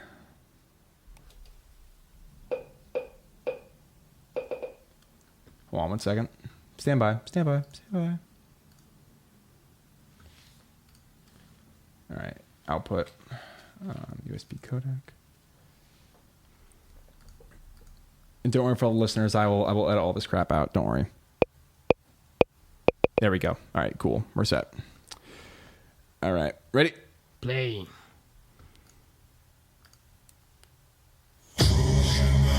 Damn ads. It's okay to be adrift in the sea of emotional vulnerability. No, it's not. Just don't forget your life jacket. Okay, thank you. I won't. Explore with confidence. People will always try to take it from you, always. All right, let's watch this shit.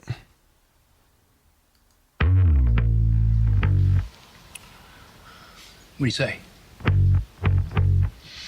I want you to be my VP.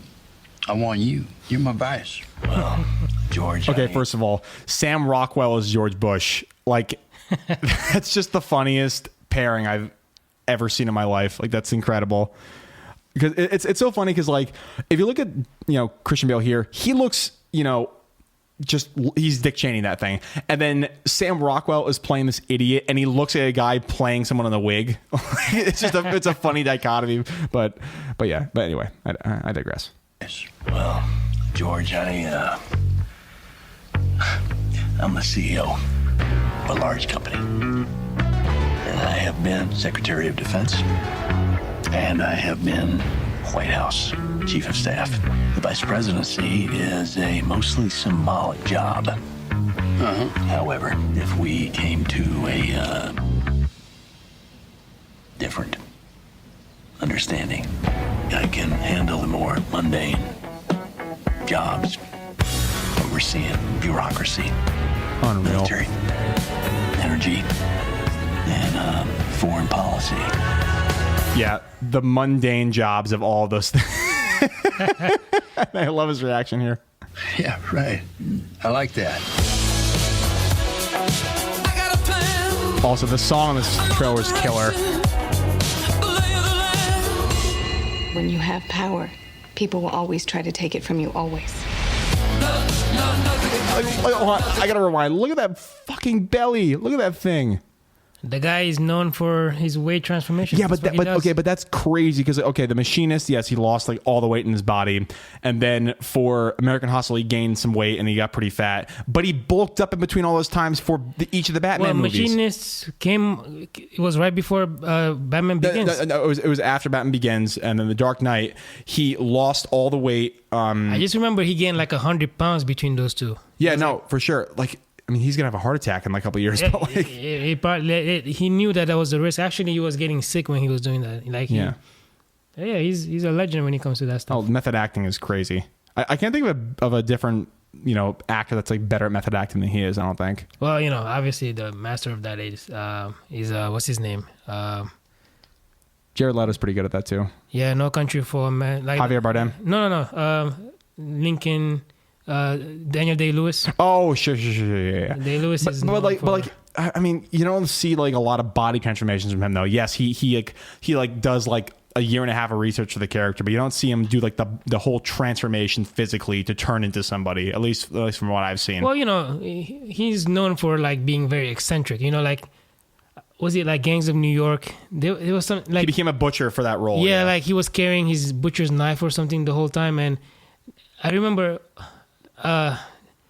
There were situations where like he was literally putting his health on the line so that he can remain in character. I forgot. I think he was so cold and he wasn't like wrapping himself up in proper time, like proper 2002 clothing. He was like he had to use. Well, no, okay, I'm confusing that with The Revenant too, but.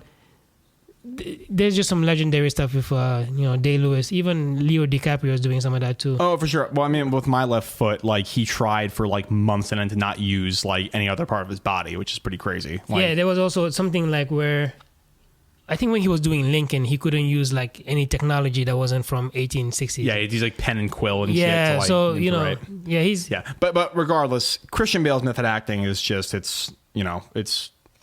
Yeah, what was that one movie, the boxing movie where he won an Oscar? The Fighter. Yeah, The Fighter. He lost a lot of weight for that one too. And like the whole like teeth and the jaw, like his whole mannerism is like he's a method actor through and through, man. Absolutely. He's crazy.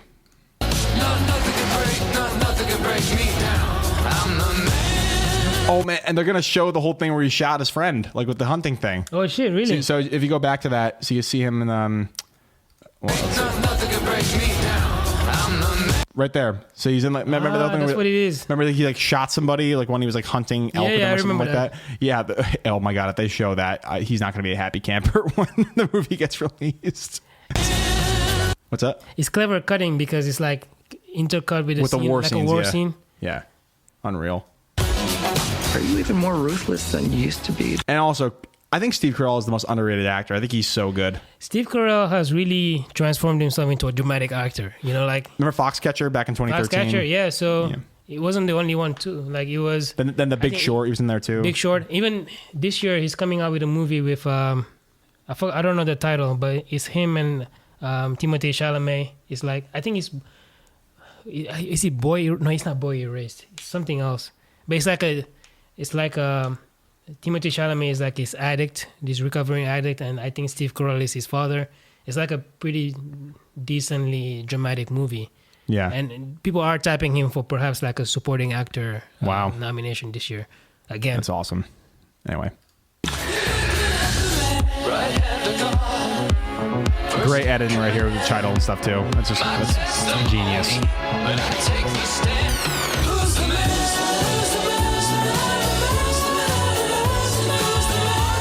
It seems almost like a David O. Russell movie almost. Okay. So we're gonna do this thing, or what? I mean, is this happening? I believe we can make this work. Hot damn.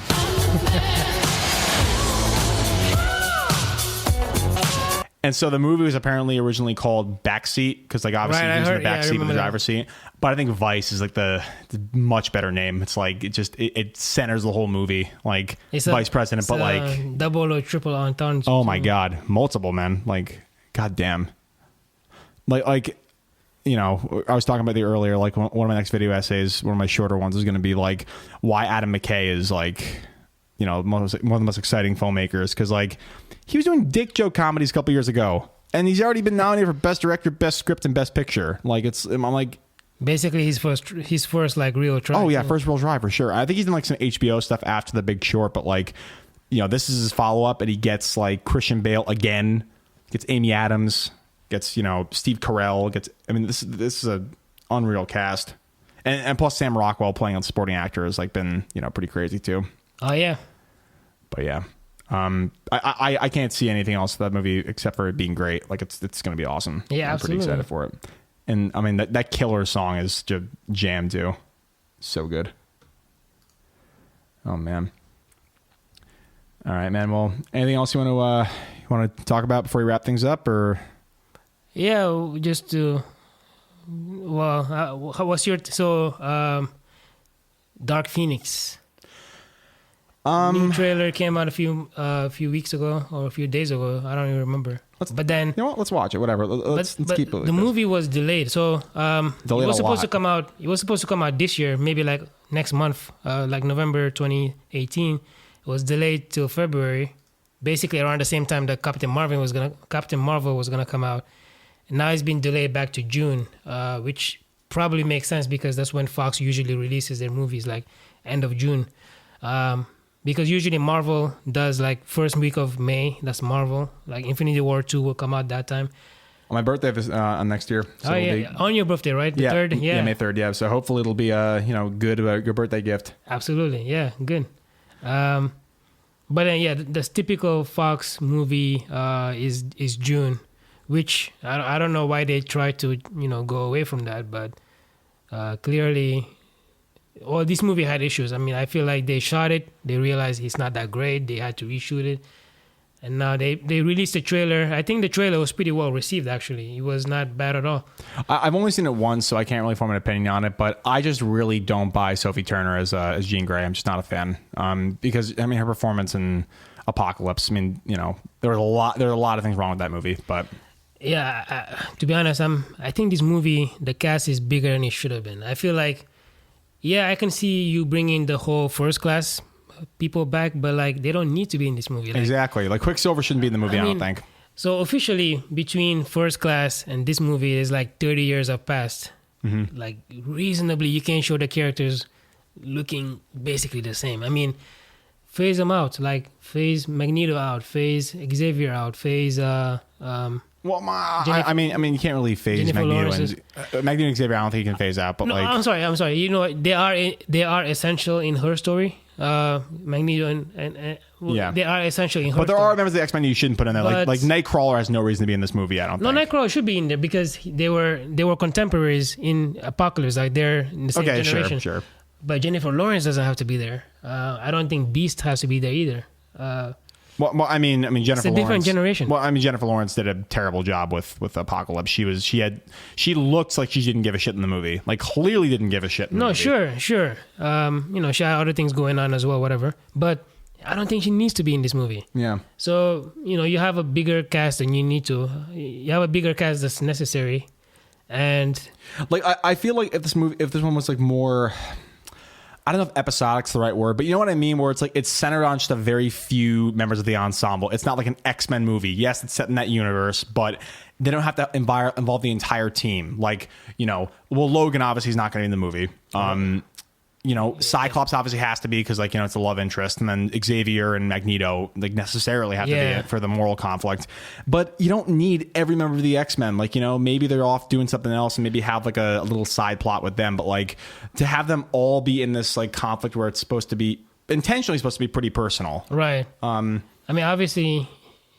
Well, okay, so if she goes nuclear, and let's say, then they'll need the entire team. Sure, you need the entire team, right? Obviously, for all of the faults that X-Men The Last Stand had, they had the right idea where Wolverine was the only one who could have actually killed her because he could heal as quickly as she was destroying him. Exactly. In this case, you don't have Wolverine available. So what do you do? So I don't know. I mean, it'll be interesting either way. Yeah, it'll be interesting. Yeah. So, all right. But anyway, let's watch this thing. Let me just make sure the audio is working here. Perfect. You think you can fix me? Jean, you are not broken. This is the end, beautiful friend. The mind is a fragile thing. Takes only the slightest tap to tip it in the wrong direction. This is the end. Charles, what did you do? I had to keep her stable. I protected her. It's basically like this is insinuating that essentially she came to Charles broken, and then he basically hid her memories from her. Essentially, is what I'm getting from it. Well, I mean, like, because in this clip right here, basically, like the whole, she basically like her powers not being controlled is essentially the reason why her parents are like killed. Because if you look here, all the glass like stopped here. Right. Obviously, her powers like through survival instinct are protecting her, but she's the one who caused her parents to leave off the road. So like, I'm gathering from that is like Xavier either like hid her memories from her or altered them because he's the telepath, and then like essentially like when she matures and outpowers and as a telepath can basically like repiece her thoughts together the way they're supposed to be. That's at least the way I interpret it. I think that makes sense. There's another word for that. I came looking for answers. You feel like you don't belong here.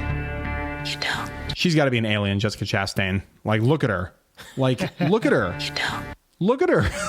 She looks like an android from the Alien series. Like, she shaved her eyebrows, right? It looks like. Yeah. They're either like shaved or like completely dye blonde. Right. Nuts. God, she looks like a different person. They can't begin to comprehend what you are. She's changing. And what? You didn't come here looking for answers. You came here looking for permission. Jean. She's all rage, pain, and it's all coming out at once. All right, so in that aspect, they're going to go into space because like the whole iconic thing is like her right in front of the sun and basically turns into the Dark Phoenix and stuff. Okay. So I think they're going to go into space and like stop her because she's going to fly off the handle. Either that or they're going to like, lure her into space to like, minimize the damage on Earth or something like that. Okay. Cool. But she's still our friend. This is your fault, Charles. The world is on the brink. I'm sorry I didn't stop it sooner. You're always sorry, Charles. And there's always a speech. And nobody cares. There's still hope. Don't do this. They're right to fear me. I've seen evil. And I'm looking at it now.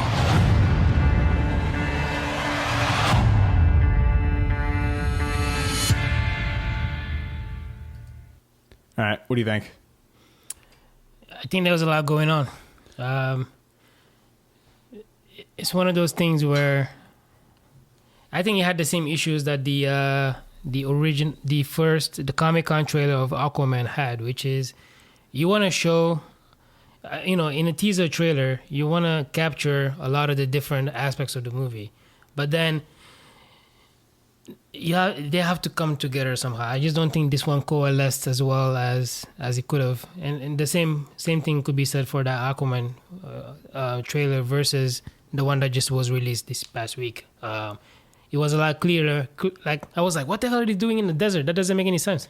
They find the artifact and stuff. Yeah, but in this part, the new trailer like explained that. I feel like here you have a lot of these moments that don't really make any sense. When you put them together in the trailer, yeah. Yeah, they're out of context, obviously, but you probably did not do a great job of selecting the right moments to showcase in a trailer.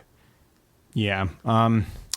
I don't know if... I mean, Bryan Singer really dropped the ball with Apocalypse. He really did. I mean... No, it wasn't him. He didn't direct... Oh, I'm sorry. Oh, yeah, Apocalypse. Bryan Singer's that one, yeah.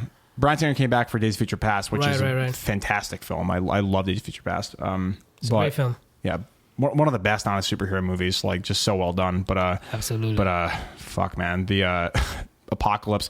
I was more forgiving of it when I first saw it. I'm like, oh, it's whatever. It's an X-Men movie. It was not that great, but it was better than I thought it was going to be. I saw it a second time, and I was like, holy shit, this is really bad. Apocalypse himself was not really it. You could have had the movie technically without him. I mean, because ultimately it still had to be Magneto. It was a Magneto centered, at least like the climax was kind of Magneto centered. Yeah. Apocalypse didn't really do anything. I just don't think he was useful. Does that make sense? Like, no, for sure. Like, it's supposed to be this, like, he's supposed to be as compelling as a villain as Thanos is. Like he's supposed to be like the force that is supposed to mediate order in the world, and they made him just a guy with blue makeup on who was 5'6", and basically like, everything they built will fall, and from the ashes of their world will be a better one. Like, hold on, wait, let me put on my effects here real quick. Everything they built will fall, and from the ashes of their world will build a better one. I'm having way too much fun with this fucking mixer, dude. Very good, well done. But you know what I mean? It's like, and this is gonna be a hot take for the podcast. I hate Oscar Isaacs as an actor. Ooh, I hate him. I thought he was terrible in Star Wars. I thought he was terrible in Ex Machina. I don't buy him. Okay. Why do you like Ava?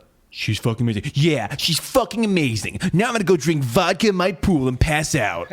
Like, I didn't believe him as that like eccentric scientist as supposed to like, be this really sadistic and strange guy. And I agree. I think it makes sense for him to have been that young. But his performance, I didn't buy it. He could have been more eccentric, like honestly, if the Lex Luthor, I think they were going for like Zuckerberg versus like honestly, what's his name, the Tesla guy, Elon Musk. But like, a hot take. I think if Lex Luthor and BVS played the scientist in fucking Ex Machina, perfect. That's fine. Eccentric, like I think you're right. Yes, the fucking weird tongue thing, and like he has like the crazy hair and is like like walking around like he's strung out in some kind of painkiller or something. That would work really well for that role. But like he just seemed like a college frat bro who had mommy and daddy pay for college for him, and like I didn't get that menacing. Not evil genius, but like misunderstood guy that you're supposed to get from someone complex like that. But more, that's not the point. More generally, as an actor, I do not like Oscar Isaacs at all. I think he's a terrible. Did he play in? I didn't see this movie, but did he play in Inside Llewyn Davis? Yes, I think he's the main character. Right, that was a well-received movie, right? I haven't seen that one. To be honest with you. Well, I say, I haven't seen it myself, but I say, see that movie and then make up your opinion about him. But it's like, dude, like Apocalypse, he was terrible. You can't deny that he wasn't terrible in that movie. Sure, I mean, what are you doing? What are you doing right now, Apocalypse? Learning. You follow blind leaders. Shut the fuck up. Well, it's not his fault. It's a script, man. But still, like, okay. Perfect example. Tom Hardy. Tom Hardy played Venom. Venom, when I saw it, one of the worst scripts I've ever heard with all of my years behind me of seeing bad movies. And Tom Hardy's performance is actually still good. It's still the only part of the movie that works. A good director and a good actor can navigate around a not so great script. And I just didn't get it from him. I didn't buy him. But honestly, I have to at least buy the fact that he's powerful. But like, I just didn't buy it. I didn't buy him as right. Apocalypse. I had the same issue too, because part of it, again, at the end, he made Magneto powerful, and Magneto ended up taking the spotlight away from him. So that's why I say he wasn't useful. Like, he doesn't accomplish anything to make the characters grow. So somebody like Thanos, whatever happens in Avengers 4, the world has changed because Thanos pulled up. Thanos literally killed half of all the life in the universe. Yeah, exactly. He will, like, the universe will fundamentally be different after the fact. The universe is like, things in Marvel, like, are their weight is appropriately given attention. So like Black Panther revealing himself to the world, that's a big deal. Like, and I'm sure Marvel will like, explore that. But then Apocalypse, I feel like he came through, they destroyed him. Nothing. Didn't really matter in the end. Yeah, it just felt so inconsequential when that's. It was inconsequential. That's the right word. When like that's supposed to be like the Infinity War of the X-Men universe. That's like he's supposed to be like, the guy that like every single comic of the X-Men movies is working towards, and it just felt like he was a villain in a sitcom. Like, right, that makes sense. Yeah, it felt like he was a villain of the week. That's the right way to put it. It was inconsequential. Yeah, like it was just like, okay, yeah, maybe if you lived around like the pyramids in Egypt, like, or something like that in the hut or whatever, like when, he's moving all the sand and shit and they're all fighting. But like, I never got the fact that he's this menacing villain that's, enacting his will upon the world and is trying to destroy everybody. I never got that menacing aspect that you need from someone like Apocalypse. He basically woke up and decided he needed these 4 horsemen and got them. Yeah. Didn't really do anything. Exactly. And then he... But then what do you got against... Actually, you know what he did? He made Xavier bald. That was the only thing he did. He made Xavier bald. That is true. I think the one thing that was clever in that movie was when they realized that, oh shit, like, Charles Xavier is the key. Because, you fancy yourself as a god, but you're not omnipotent. You're not omniscient. But with Charles Xavier's power, in addition to all the powers you've basically accumulated over the millennia or whatever, he became the godlike character he wanted, because he's like, oh, Charles Xavier, I can connect my mind to every single mind on the world. That is the key. And I'm like, oh yeah, that's actually pretty clever. And also like the whole like that's origin. Why you needed him. Exactly. And also the origin of like how he got bald is because like he slowly turned into Apocalypse, but like they stopped it just in time. Because which is, I guess I get it's kind of silly, but at least it gives some context for like why Xavier is bald as opposed to, he just shaved his head because he wanted to. That it was honestly silly, but like I could actually understand, in the story why they did it. Of course it was cutesy, but something like that I thought was, I guess maybe not clever is the right word, but I guess like witty. But okay. But yeah, man, that movie was just bad. That was bad. But then what do you have against him in Star Wars? I don't buy him. I think he's a terrible. I don't like the character, to be honest with you. I don't like Poe Dameron, and I don't think his performance is very good. I really don't. I do believe Poe Dameron is probably more rash than he needed to be. Especially like he was just a reckless guy in The Last Jedi. Like he got all these people killed to destroy one dreadnought. I mean, that was a big deal. But if you're gonna set him up as the potential new general, like he's a terrible person to be a general. I would not want to work for him. Hell no. So, but I don't think his performance was fine. We're gonna disagree here. I don't like him as. I just don't like him as a character actor. I really don't. And maybe he'll prove me wrong if I go see like Gillian Davis, something like that. But like, as far as I know, that's the one. Yeah, it's a Coen Brothers movie, and maybe when he's behind a really, really good director, maybe he'll be able to like give a performance that I really like. But man, that I'm just not a fan.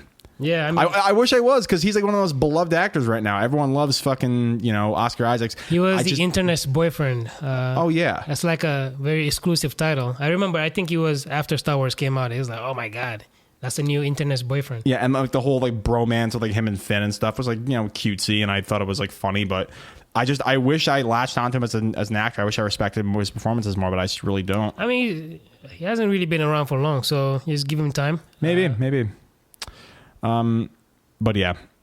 But I will say, as The Last Jedi has kind of aged poorly in my eyes. I've seen it a couple more times and hasn't really aged too well in my opinion. Already. Here's the thing, though, and this is gonna become one of the last things. We've been talking forever. The Last Jedi. It felt like the entire movie could have been avoided by having a conversation. The entire movie. Because think about it. It's that crawl to stay the minimum blaster distance away from the Imperial starship, right? So if purple-haired bitch talked to brash asshole and just said, hey, this is what we're doing to minimize people dying, that would have been okay. That means that, they talk her up as this genius general, whatever her name was. I forgot. Laura Dern's character. They talk up as genius general, and they also allude to Poe Dameron being one of the best captains in the fleet. And honestly, if they had talked, which you should do if you're under new management, in any kind of business, but especially in the military, they just had that miscommunication, and it felt like it was just needlessly vague and stupid, as opposed to this is what we're doing. Because honestly, an hour and a half could have been cut out of that movie if they just talked to each other once. That is true. That's a good point. And another thing is, I liked the performance that Mark Hamill gave as Luke. Not like I didn't, but and I liked the fact that he was jaded. And he was people say oh, he would never abandon his friends. If you see everyone around you either turn on you or people die in front of you, you're going to be jaded. And I completely agree that, he should as a character be jaded that much in the future. But I just did not buy the fact that he would have given up on Kylo Ren. And I also... Especially because their family actually. Exactly. Exactly. And also, I'm going to say it. Him drinking the green titty milk was really just... that was... Actually, it's supposed to be blue, I heard. Oh, well, in that case, they failed in that one too. But and also, first of all, I'll get some good out of the way. The throne room lightsaber sequence is one of the best scenes in Star Wars, hands down. When Kylo and Ren are fighting, and stuff. I don't like the fact that we know nothing about Snoke. We know nothing about how he came to power. We know nothing about how actual powerful he was. And then this idiot, he's like, yes, you're turning your lightsaber towards your enemy and strike your enemy. Yeah, down. exactly. Your true enemy. Down. Yeah. And then Kylo does the same thing with Ren, and then does the same thing with the other lightsaber. Yeah. So, but. That guy's just an idiot. He can't sense in the Force something right next to him is moving. That's just, if he's supposed to be this guy that can use the Force over millions of miles away over hologram, like he did with Kylo Ren in the first one. I just didn't buy the fact that, okay, if this villain is that menacing, then you get struck down by your stupid apprentice, using a really predictable trick when you really think about it. I didn't like that.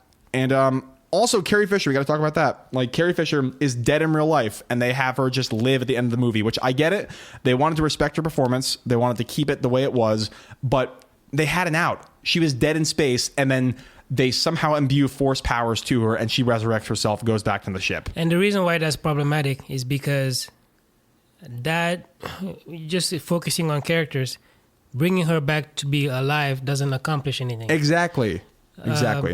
Actually, you could have used her death as a rallying cry. Exactly, and then once Poe talks to the purple-haired bitch, she could, she could She was a hero, right? Yeah, put some respect on it. No, I will say though, the light speed sequence was awesome. Yes, and it was simultaneous with the throne room fight. So no, for sure, that entire sequence I thought was well done. No, I same here. I thought that sequence was great, but the one with Carrie Fisher, the only reason why they kept her alive is because they wanted to respect the actress of the person post-mortem, which is fine.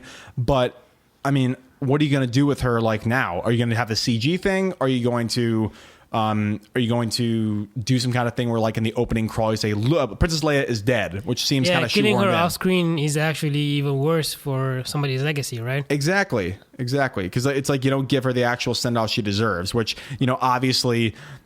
having the performance cut short is terrible, but give her a just emotional climax where like her death is the reason why the Resistance has to fight the Empire. Right. I think that was the right way to go. Yeah, and the other thing is, at the end of the movie, okay, so at the end of The Force Awakens, so presumably they kill the Starkiller base, which is like, you know, presumably like the majority of all the ships of the First Order are there and stuff, and all the people are there, and they destroy it at the end. And the beginning of the movie, it seems like the First Order, nothing happened to them. Like, they're still as powerful. They have a million fucking dreadnoughts that come up to the ships, and they have like that whole sequence. And they don't even talk about the Starkiller base even being destroyed, or like, you know, talking about how they've built themselves up from the ruins of having their entire base destroyed. It seems like the events of the first movie were inconsequential. Because like, right. You know, like they don't even like reference the fact that like they killed the base. And like that was supposed to be, that's like the Death Star has precedence over all 3 Star Wars movies, the original ones, right. Rather. And so even if they destroy one, they, you know, rebuild it, and like you feel the weight of having that thing destroyed. With this one, they don't even say the word star and killer in the same sentence in this movie. And so like having the Empire, I'm sorry, the First Order be as powerful as they were in the beginning of the movie, like nothing ever happened, that just kind of makes the movie just feel like it feels like the first in the series, but also feels like the last, because at the end of the movie, you know, what's happening? So Kylo basically turns on the First Order, then he, you know, offers Rey, you know, a chance to like work with him, and then like, you know, let the past die. And then by the end of it, he rallies behind the ruins of the First Order that's left by Kylo himself and the rest of the Resistance, and now they're just gonna fight Rey. Like it seems so convoluted to have those beats of the story at the end of the movie. Where I think that if they had never, you know, hinted the fact that Rey's parents were nobody, I think that would have maybe worked out a little better. But it's not like I hate the movie at all. I just think that as the movie has gone on and as it's kind of aged in my mind, I've realized that there are more and more glaring plot holes that, like, you know, it seems a little bit jarring when you really think about it in its totality.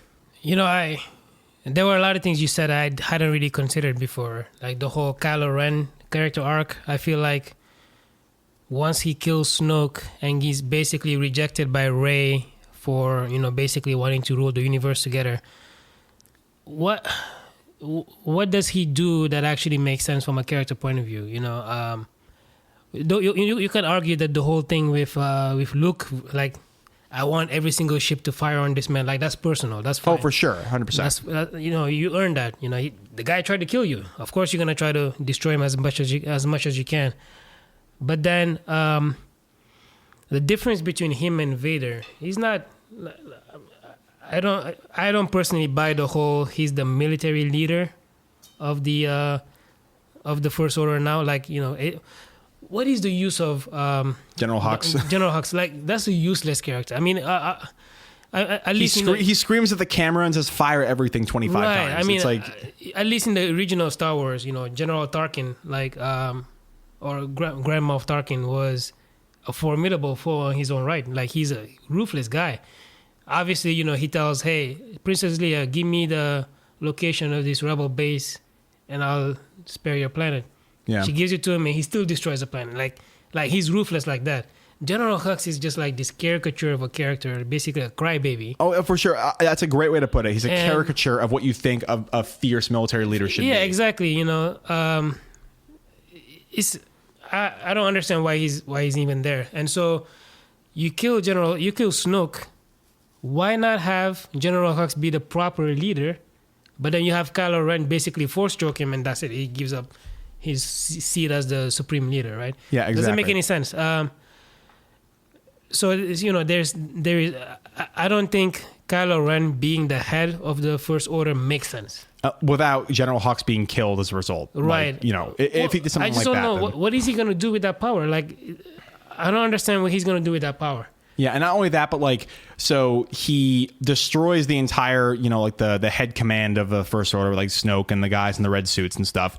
Then he momentarily doesn't want to be in the First Order when he offers his help to Rey. Right. And then seconds later, he says, okay, fuck you, turn me on me. I mean, like, now I'm going to come after you. He seems like a fucking high school girl. Right. You're right. Exactly. And because I understand, in the first movie he wants to be like Darth Vader. Like, Exactly. That's his goal. But in the first 10 minutes of this movie, he destroys everything that has Darth Vader has, like the old his helmet. Yeah, the old helmet and the helmet he has. It's basically very much meant to be like Darth Vader. Right. Yeah, it's basically he destroys it because General Snoke makes fun of him for having it. Yeah, I thought you'd be new Vader, but you're pathetic. Like you didn't kill the girl, and like you let somebody who's never picked up a lightsaber, like destroy you. Like you're pathetic. Like that I can understand, but like then that makes the entire pursuit of his character in the first movie meaningless because he's trying to be like Darth Vader as much as he possibly can. Right. And in the first 10 minutes of the movie, he just says, "No, I'm going to be Kylo Ren now," which is this mishmash, just different shit.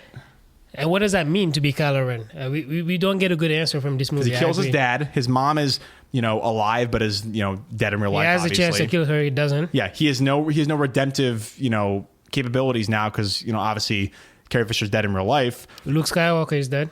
Luke Skywalker's dead, so his arc of revenge is basically done. Unless he has an actual relationship with Rey, like in the sense that they're related or something. He doesn't have any connection to the main characters. Exactly, except for the fact that you gave me the middle finger, so now I'm mad at you or something like that. And then if you redeem him, like he's mad crazy, but if you redeem him, what does that actually mean? Redeeming Darth Vader made sense. It meant something. It was his father, and like for the entire series, like Luke has been striving for a father figure, and then the first time he has one is an evil overlord with superpowers, basically. Right. And so to have him turn, that motivated the moral conflict within him because, do you respect your destiny more, or do you respect the fact that your child needs help? Like that was actually a really profound way of looking at a villain because it centers their emotional character. But with this, like there's not really a reason for him to hate them. No, because like Darth Vader, he had at the end of the movie, you realize, oh shit, he has a conflict between the light and the dark. You bring the light back in him, and he's gonna be redeemed from everything he's done. He killed his master. He killed Obi-Wan. Like you can retcon some of the reasons why him killing the Emperor himself, like why that made sense, why that was significant. Obviously at the end he becomes a Force ghost and all that. That's significant. Like it means something. Kylo Ren did have the same conflict between light and dark, but then after this movie, now that he becomes the head of the First Order, what does he mean if he comes back to the light? What does that mean? I mean, the only thing that would matter is he's the last Skywalker, as far as we know. If he gets redeemed, what does that actually mean for the Force? What does that actually mean for the universe? We should have had at least what the stakes are in this movie, and I don't think he did a great job of portraying it. And not only that, but like they already tried to redeem him. They had him like turn against the First Order and kill everybody in like the high command, like in Snoke's throne room, and they offered him to like have that theme of let the past die and stuff, and then Rey rejects him. So they already tried to give him a way to, I guess, penetrate into like the the newfound characters of Star Wars, and maybe like they would team up or something like that. But like he failed at redemption in the first movie because he killed his father. He failed in the second one because now he's just has a vendetta against Rey and everybody for no reason. I don't know what they're going to do with him in the third movie. I really don't have no idea, because I don't know what it means for him for whatever happens to him. What does that mean? Yeah. If he dies, what does that mean? If he lives and becomes redeemed and becomes like basically a Jedi, what does that mean? I just I didn't really consider those aspects of why the movie was not as good as it should have been, and now I think it's a big mistake. They were big mistakes, like the whole Finn and Rose plotline. Oh, dude, it was a mistake. Obviously it was a good character building, sure, but it didn't accomplish anything. Well, not only that, but dude, like there was no reason for Rose to be there. There really wasn't. Like obviously, like the whole like romance thing with Finn. I like hear me out here. Hear me out. So the only thing of note that she does is when she goes to the Harry Potter-esque planet, like the casino planet, and like they free the animals and they find the code breaker, which is a terrible plotline, by the way. I hated Benicio del Toro in that, but she does that, and then she saves Finn at the last second, and then other than that, like I I didn't really feel the weight of why the character was so important, like in the actual story. And also, it just felt like something tacked on for them just to add a character to it. Right. I think, they tried with the whole, her sister was kind of a hero. Her sister died. It was just 2 lines, though. It was like... Yeah, and she had, the opportunity to basically take up the mantle. But, again, the issue I have with that is that the only thing of consequence that happens is they ended up on that ship, and it looks like Captain Phasma is dead. So Finn kills Captain Phasma, which is part of his character development. That's the only thing that the entire journey accomplishes, because their objective ends up being useless. Exactly. It doesn't work. Whatever they were trying to do doesn't work. And so the solution was you take the ship and crash it into that plane. You take your ship and crash it into into theirs, and that's how you resolve the issue of being chased and them being able to track you to warp speed and all that. But all of the stuff that they were doing eventually became useless. So that's the issue that I had. I'm like, we invested so much time into these characters, exactly, and then it doesn't pay off. Yeah, it just sells them out, and then and there's no precedence for him to do that except for the fact that he's a bastard and he just fucked them over. But there's no real precedence for that character to do that. At least from what we saw, he's a stuttering weird computer nerd that just happened to turn on them. And then also Captain Phasma, I think, was underused because she's she showed up. Yeah, I don't know. I mean, and this is a problem with if obviously you had a different director than Force Awakens, who I don't know. I feel like if you were to do this properly, you wouldn't have her just show up just to die. Yeah. Because maybe maybe the director was like, but we don't need this character. Let's just kill her. We don't need Snoke. Let's just kill him. Like a lot of these things, we invested time into figuring out who these people are. We invested, you had these toys. Somebody must have liked, a chrome, badass woman sort of toy, and then she just shows up for a couple of minutes and dies. That's kind of a waste of time. Oh, for sure, 100%. So I can, thinking about the movie now, I can see what some of the visceral reactions were when the movie just came out. I can understand some of those.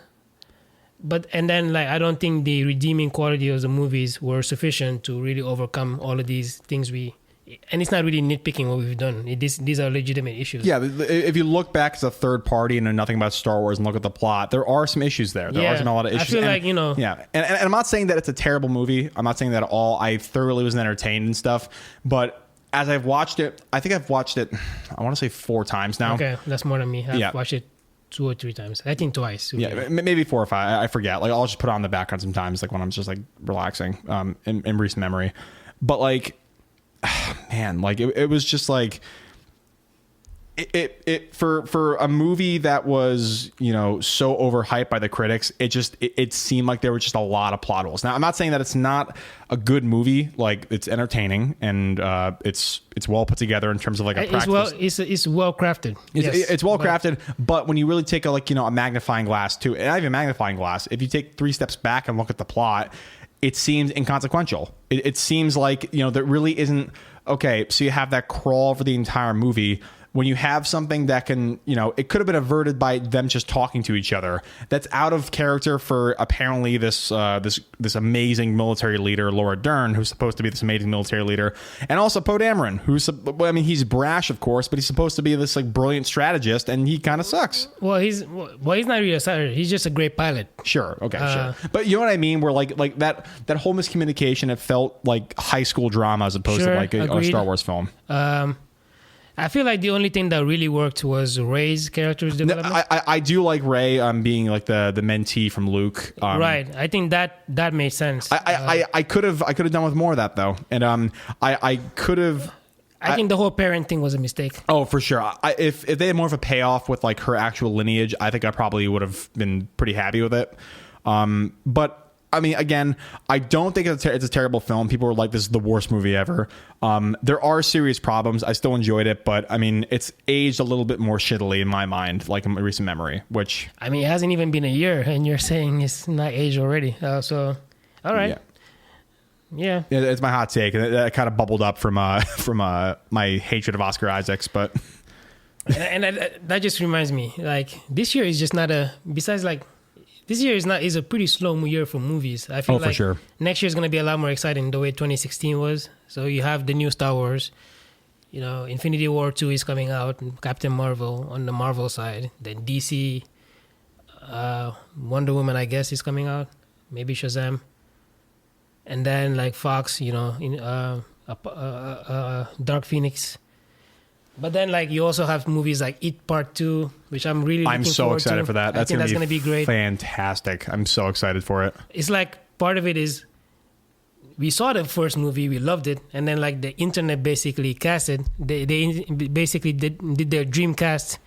And this new movie basically has the elements of that dream cast. And that's so rare, too, where, like, a horror movie gets all these A-list actors and A-list writers, which is, like, they have James McAvoy, Jessica Chastain, Bill Hader. Like Bill Hader, now he can act. He won an Emmy, right? So, yeah. So we're like, okay, well. Well, no, I've always known he's a great comedic timing. He's a great comedian. And to play Richie, like, you need comedic timing for that because he's like a wise ass. But like to have him actually give some emotionally charged performances too, like that's just going to be fucking fantastic. And I'm like, I love the casting for the black guy, like the Old Spice guy. The Old Spice guy, yeah. I've always loved him, but he looks exactly like the kid, like just growing up a couple years, and then like I forget the guy's name who's playing like the Jewish kid who grows up. I forget. I don't remember. I forget, but he's cast very well. But yeah, man, like that's just going to be fantastic because if you look at the old It manifestation, like the best part of the movie is when the kids are growing up and all that, and the stuff with the adults is rather cheesy and rather weird. But with this one, I mean, they have like some of the most talented actors like working on this, and the fact they're doing this with a horror movie is unprecedented. Like honestly, like the internet made that movie. Yeah, like it's crazy. Yeah, exactly, and I think he's gonna be great. Because Jessica Chastain was the one, like a couple said Amy Adams, but they're like, yeah, she's never going to do a horror movie. But like Jessica Chastain was like on the first on like everyone's list to play Beverly. Yep. That's immediately, and then a couple weeks later, bam.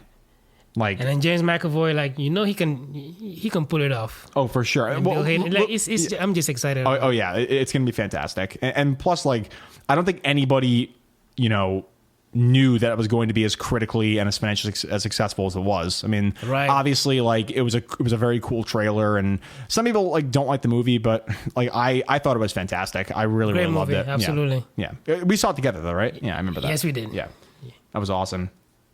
Although the guy next to us, like you were on my right, I was in the center, and this guy next to us was like, "Oh my god, oh my god, oh my god." I'm like, bro, like, come on. You kind of react like that too. We saw. No, this is what I said. Like I was biting my hand with the projector stand. I was like, "Oh shit!" But like I wasn't like it continually for 2.5 hours. Oh my god! You were doing that for life, yeah. For life, yeah. Well, no. That was Marvin. Marvin was like, "Oh shit!" Marvin was not a happy camper in that movie.